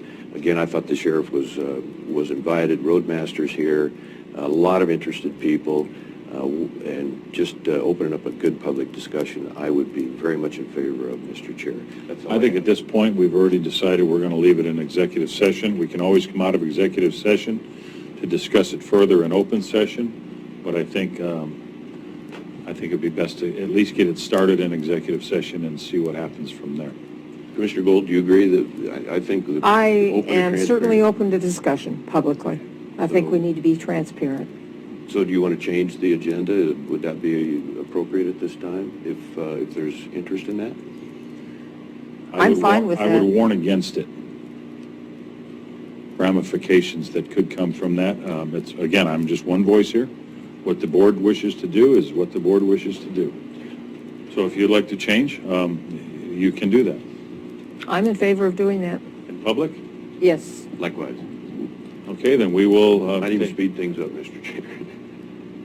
We'll take it off of executive session and do it in public session. We need to take a break right now, though. And it's going to be a lot longer than a 15-minute meeting to do this in open session. There will be no public comment on it in open session. What I would like to do then is we'll come back at 11 o'clock for the executive session that we have a telephone conference scheduled. And then we will, I guess we'll deal with this after lunch would be the best thing to do. Counsel? Thank you, Mr. Chair. Speaking of executive session, if I could, I forgot to ask for an agenda amendment.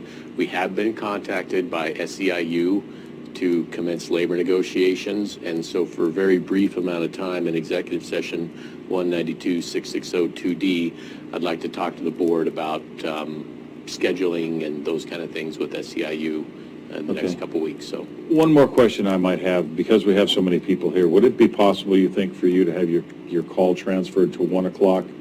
We'll pick up an executive session after lunch, and we can deal with this before lunch. I will certainly try on that. So why don't we try that? If you can get that changed to make him first in line, whoever this is, for the phone conference. Yeah. We'll have our others. We're going to take a break now. Why don't we take a 15-minute break now, and we'll see if you can change that. Then we'll pick this up at 10:45. If not, then we'll do it at 11. Mr. Chair, trying to get, I'm not sure where Brock Smith went, and also Joshua Richards and Joshua Stout. I'm going to try and get them back here by 10:45 or a little earlier, but I'm not sure if I can do that, and they're key to this discussion. Okay. I'll do my best. We're in recess. A minute. Commissioner Boyce isn't in here.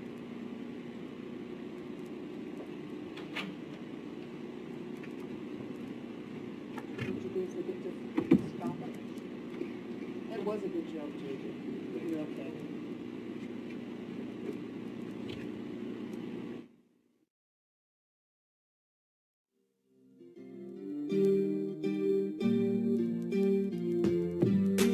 An executive session on one of the topics that the board is actually requested to bring back out into public, and that would be with regards to PPE for Curry County.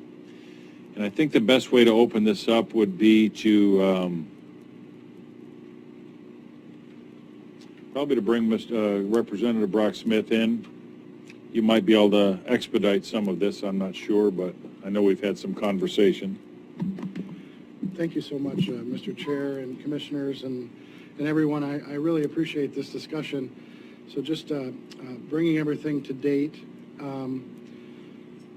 we have some folks here in Curry County that reached out to Commissioner Boyce and myself late last week because they do a lot of business with companies overseas.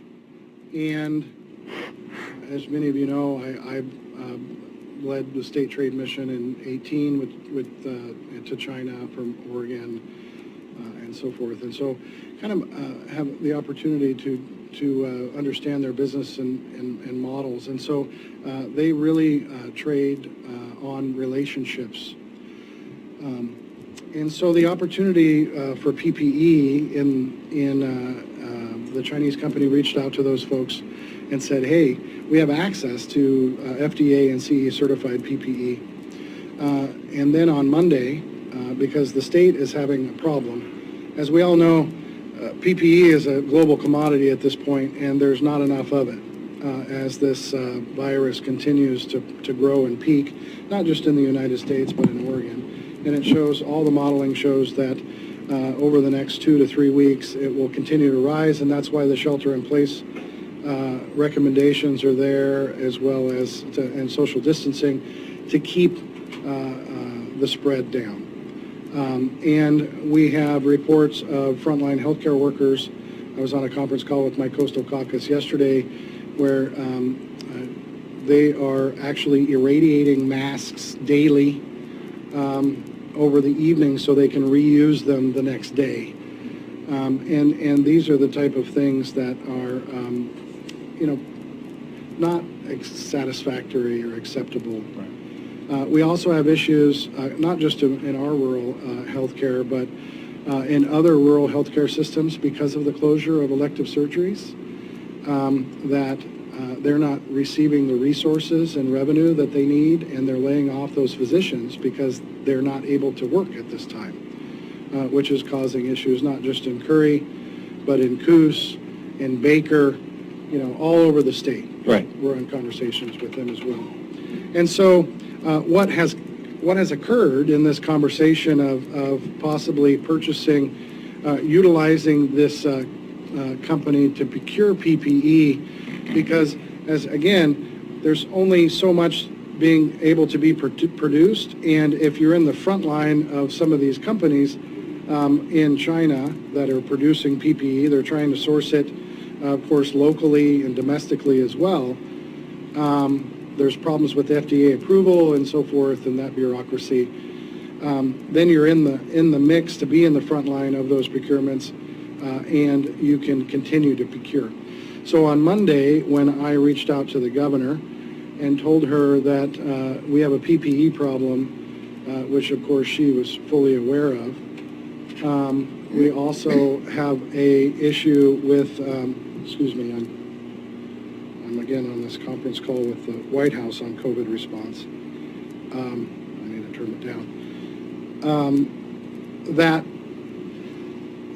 we have OHA daily updates for the legislature with the governor's office and state agencies and the OEM every day. And yesterday, after Monday's conversations with the governor's office and staff, yesterday was the first one on PPE. You probably receive the same SITSATs that I do, that give the number of PPE that we have in the state. Currently, I think it's 156,000 masks, if I remember right. 1.65 million have been ordered, and more are coming in. And so at this time, and we were able to expedite the resource that the company that we've been talking with here in Curry County and their connections have expedite their company as a procurer through the state. So now the state is in the front of the line for those folks, and they're in the process of the first order that will be here in 7 to 12 days. And so really the idea was to make sure that our frontline healthcare workers, our emergency responders, and others have the PPE that they need to protect themselves and others, as well as our residents and the people that we have and hold dear in Curry County. I think that we're on that track, and I'll have more data from Barry Leslie, whom I forwarded you a correspondence, all of you correspondence this morning. And so I appreciate the opportunity to give a PPE update, and I appreciate the board's consideration. But at this time, I don't think that we need to move forward with Curry County stepping forward in purchasing PPE as a procurer, because we are already in the queue for that to happen with the state. So, All right. It's good to be prepared. Thank you, sir. Commissioner Boyce? Thank you. I got it. Josh Richard here, San Pacific, called me Sunday night, and... Your mic, sir? Thank you, Mr. Chair. Anyway, so I'm getting to know Josh, and he's, goodness, he's an inventor, he's an entrepreneur, he is very community-minded, he has been incredible on his service to disaster areas over the years. I'm going to ask him to speak here in just a moment, but the first thing I did was, of course, contact Representative Brock Smith and Alex Campbell and Sean Stevens from Oregon Business, and they sat in on two different, that was Sunday night, they sat in then Monday with two different conference calls, also with Joshua Richards.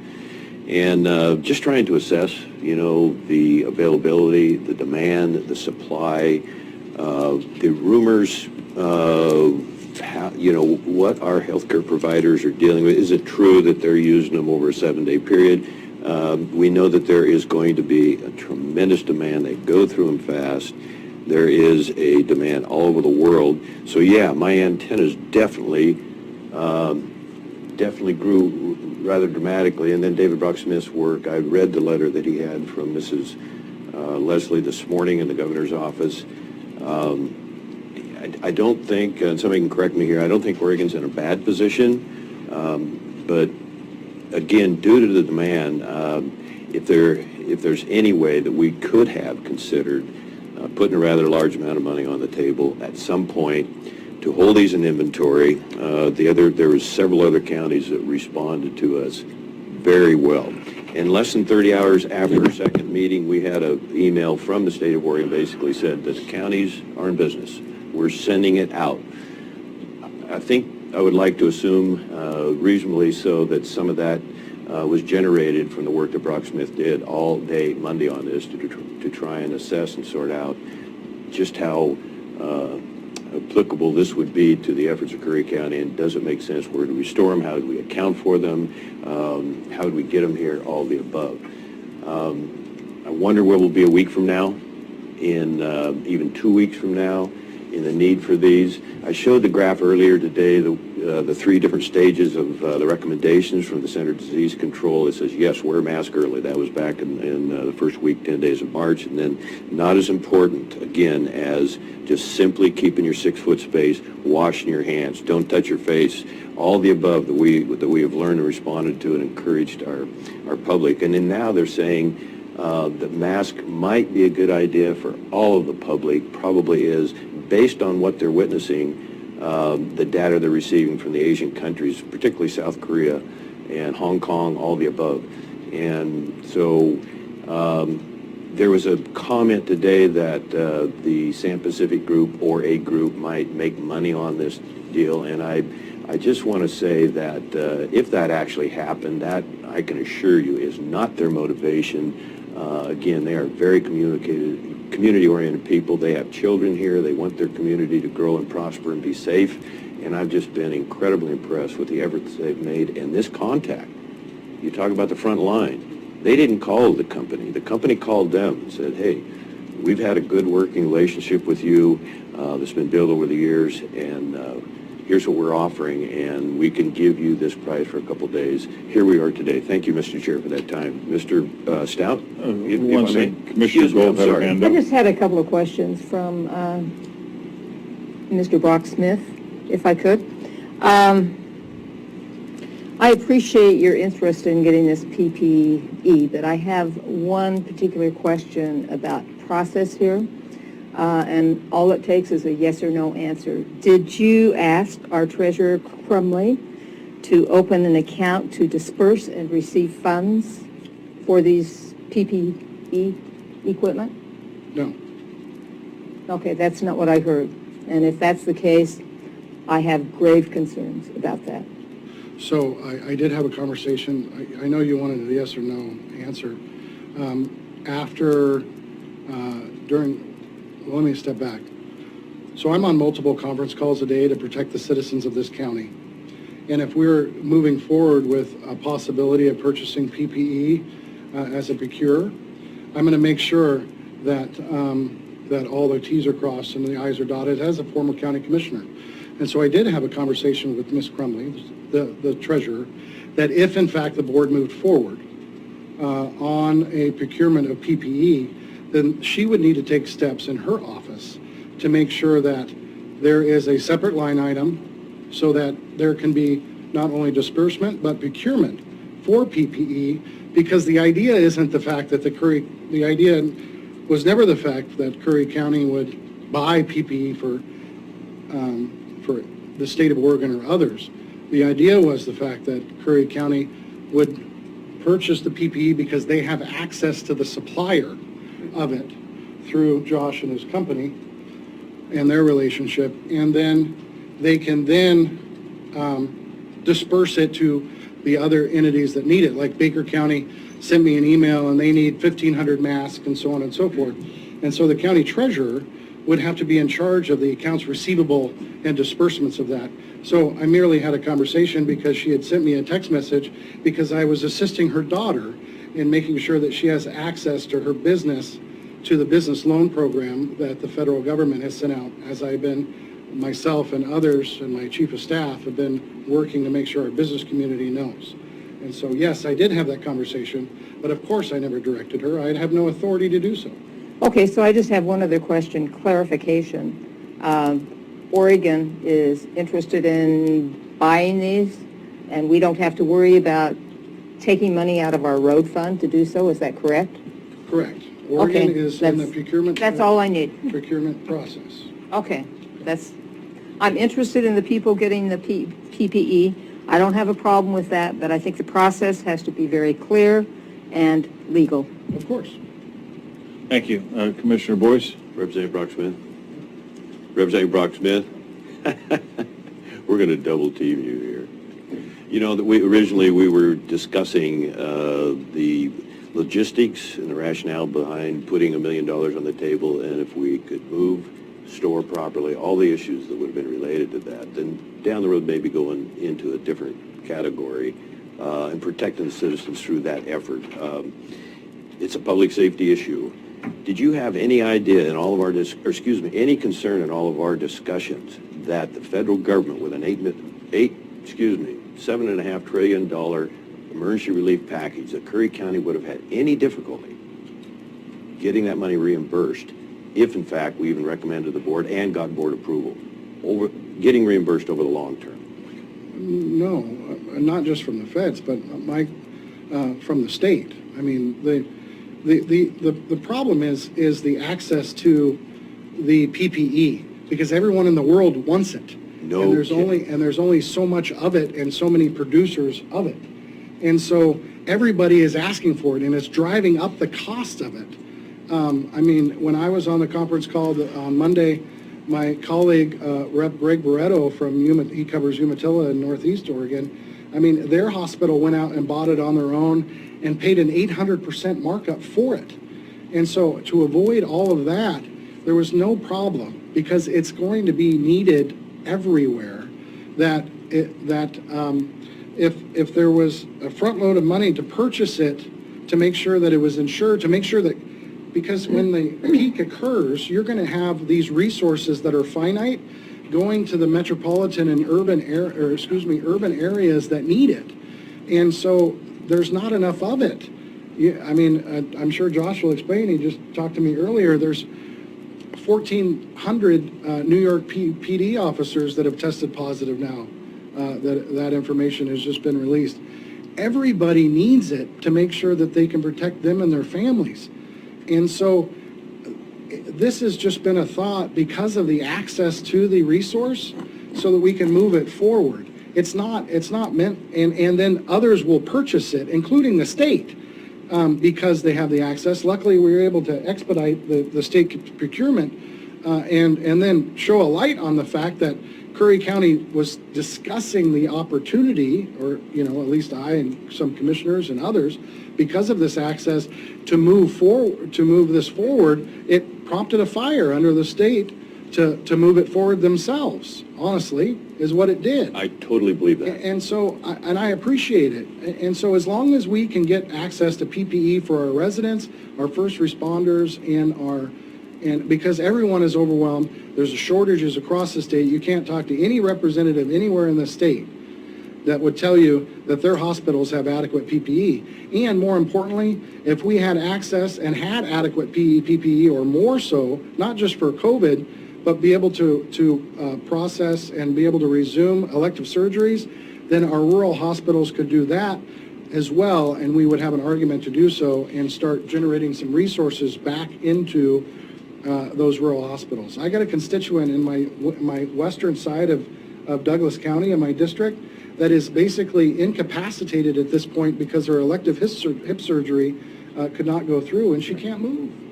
Anyway, so I'm sorry I'm a little passionate about this. I appreciate the board and the discussion. I'm glad that that this conversation has elevated itself to where, we got procurement occurring in all sectors possible so that we can make sure that we're all safe and have the resources to remain so.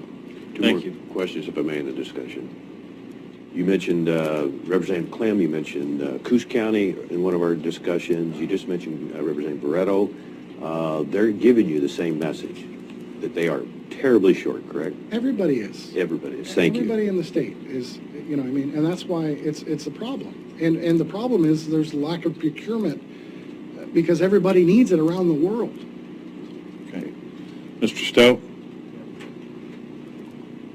Okay. I don't know where to start. Maybe a little bit of a timeline, just from my perspective. Beginning of last week, just pushing on about 2 weeks ago, I sat down and I was thinking about how I could, help out some folks and utilize some of my experiences around the world in the disaster relief community. And, just as I presented to you guys last week, we started the Clean One initiative to produce and distribute the free sanitizer around the county, and that's now expanded around the country, and we have our first international distribution point in Australia. So it's gaining a lot of experience. So that's important because I want to make sure everybody understands my intentions behind this whole process. Okay? Community first and humanity has always been at the forefront of my mind. It came to me through a vendor, as was discussed through court, that they reached out to us to make sure our employees and our families were safe. That's the type of relationship we have with our manufacturers over in China. So with that information, it's okay, I have access to this supply now. How can I make sure those who really need it get it? Because what I didn't see happening was an immediacy to go acquire these supplies, not only by the county, but by the state, and it's also by the federal government, all layers of government. It's nobody's singular fault, all right? So I want to make sure that's clear because I don't think anybody was not doing something intentionally. I think it was just an understanding of the data, an understanding of how this virus works, and what the real potential ramifications are of this virus in our county. And being rural and not near the major hub of the supply distribution point for the state government, which is located in Wilsonville, Oregon, how far are we from there? How many resources are they going to allocate for our county to make sure we're covered down here? How quick are they going to get down here? And what are those numbers? Nobody has those numbers right now. Nobody, right? The state knows what they're getting because I just received orders from the state to go get them, right? It was a little frustrating. I've told many of you this. I will never be a politician because I get very frustrated in things like this, but I appreciate your guys' steadfast willingness and abilities to really answer the call and get the things done. Representative Dave Brock-Smith, we've been on the phone call with various senators and various caucus members from around the state to try to sort this out. And I really do think it is because of this initiative that we tried to put forth and come up with an idea to solve a problem that we are actually getting traction with the state to support.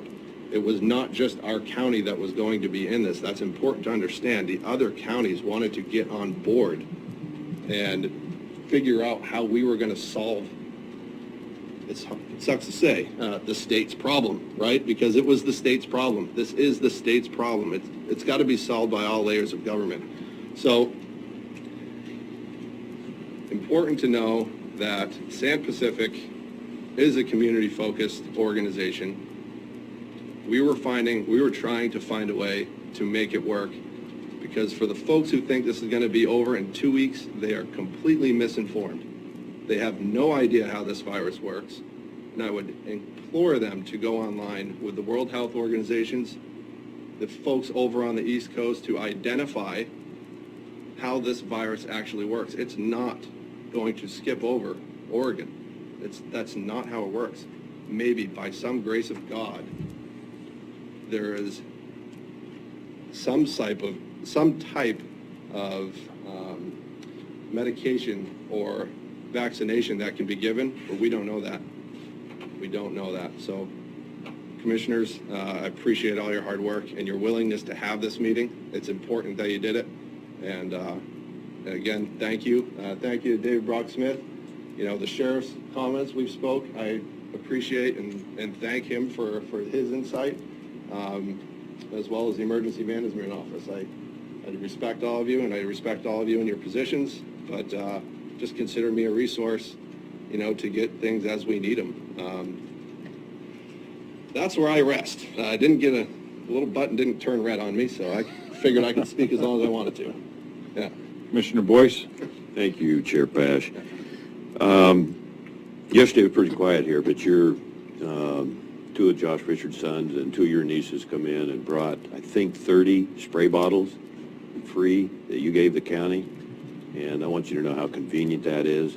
It's as effective as washing your hands with soap, and takes about half the time, and you get all the areas. So I just want to extend gratitude on that.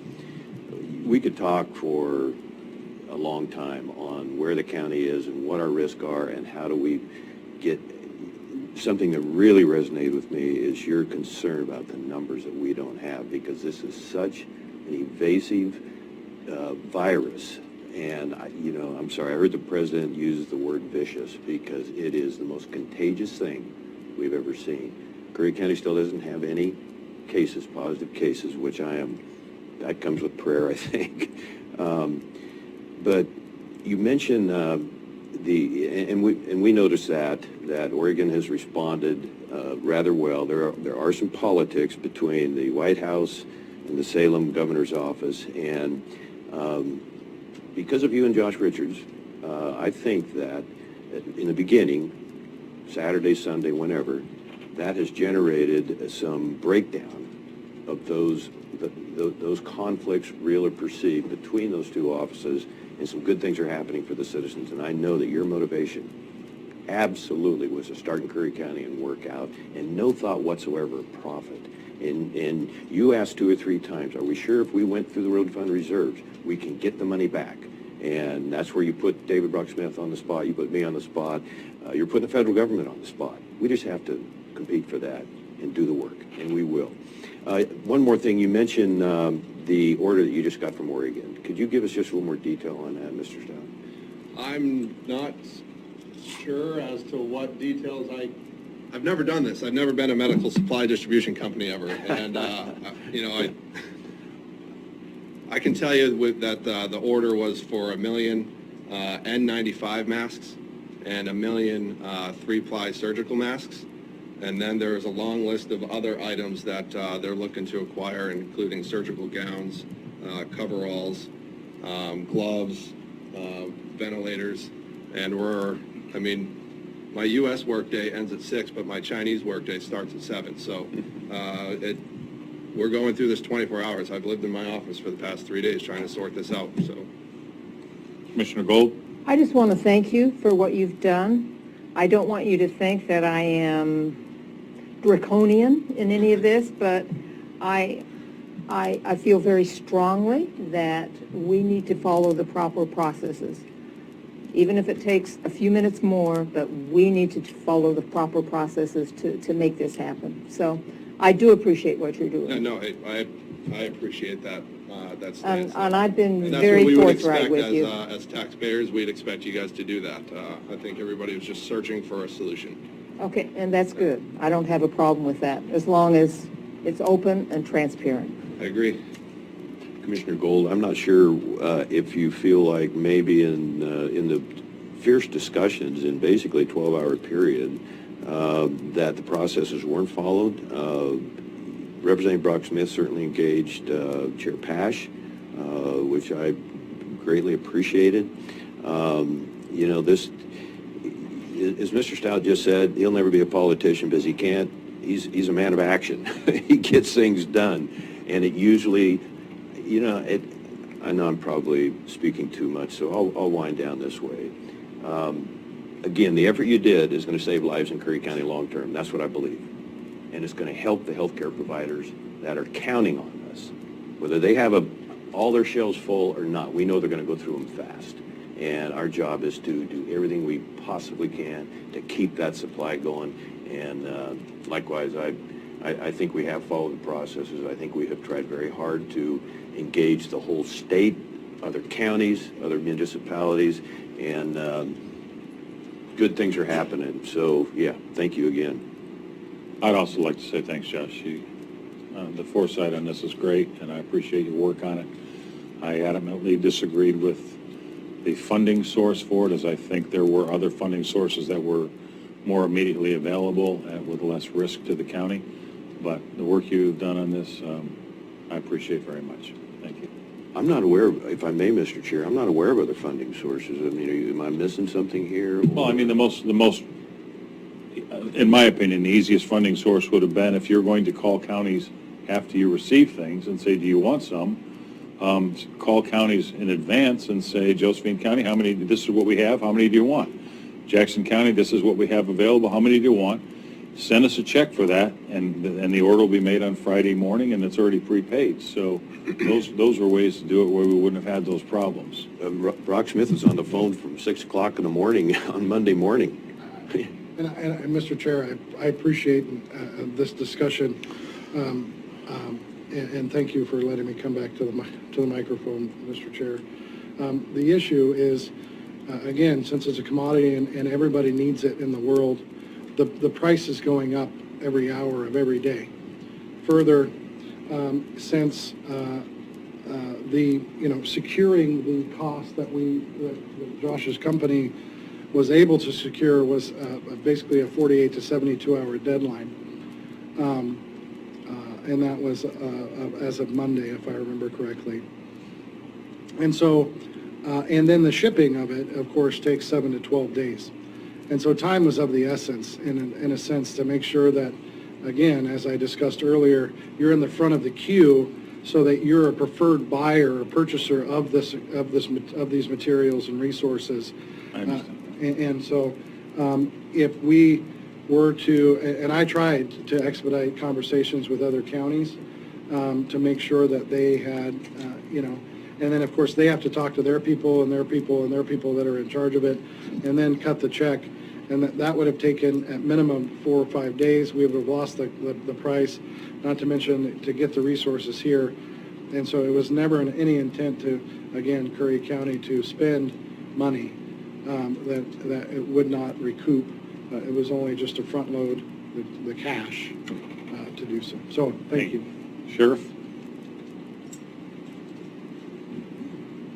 Well, with all transparency, I want the community to know what I've heard in the last week. And I got to tell you that I have a lot of respect for Josh and David Brock Smith. Josh is one of my top search and rescue guys, and he's always there when we need him. And I have full faith in him, and I appreciate his passion on trying to get everybody the protection that they need. He don't care where the money comes from, right? But what we're talking about here is there was a proposition to take $3 million out of Curry County Road Fund reserves to buy this stuff from China to get it over here and then resell it to people out across the state, different agencies, healthcare workers, whatever. I didn't agree with that. Because I agreed with your analogy, Mr. Chair, about if they want to buy this stuff, send a check here and we'll support it. But we shouldn't be taking money out of a Strap County's road fund reserve to pay in advance to try to save Oregon. You know, this governor, in my opinion, should step up and say, this is what we need to do. And apparently, with what's going on, that's what's happening. So, and I appreciate that. And I don't think we need to go any further with why we were talking about taking money out of the road fund reserve, because it's a mute issue at this point. Thank you. Thanks. Thank you, Commissioners. I appreciate it. I'm going to head out here. Thanks again, Josh. Anything? Julie Schmelzer, Director of Operations. I do just want to let the public know, though, after all this discussion, it sounds like we have, in my mind, it implies we don't have supplies here locally. And I just want to let everyone know that we have been able to keep our medical clinic supplied at this point. The way it works is they actually put in requests for supplies through our public health administrator. She runs those through to the state. The state sends us the supplies. So far, we do have supplies. Her office, as a matter of fact, has supplies. So when you're talking about this PP&E, it's for the day when they're not available. But at the current time, Curry County does have the supplies they need. Thank you. Yeah, I spoke with Jenny, the CEO of the hospital, on Monday, and she said that as far as she knew right now, she had everything she needed. So, Commissioners, anything further on this? Nope.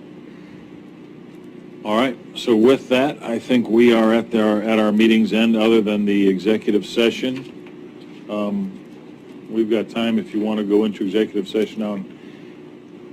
If I could, Mr. Chair, I did switch the speaker to 1 p.m., but there are two items in executive session, the 2D, the labor, and the 2A, the employment, that we could discuss, and I think that'll get us to lunchtime. Perfect.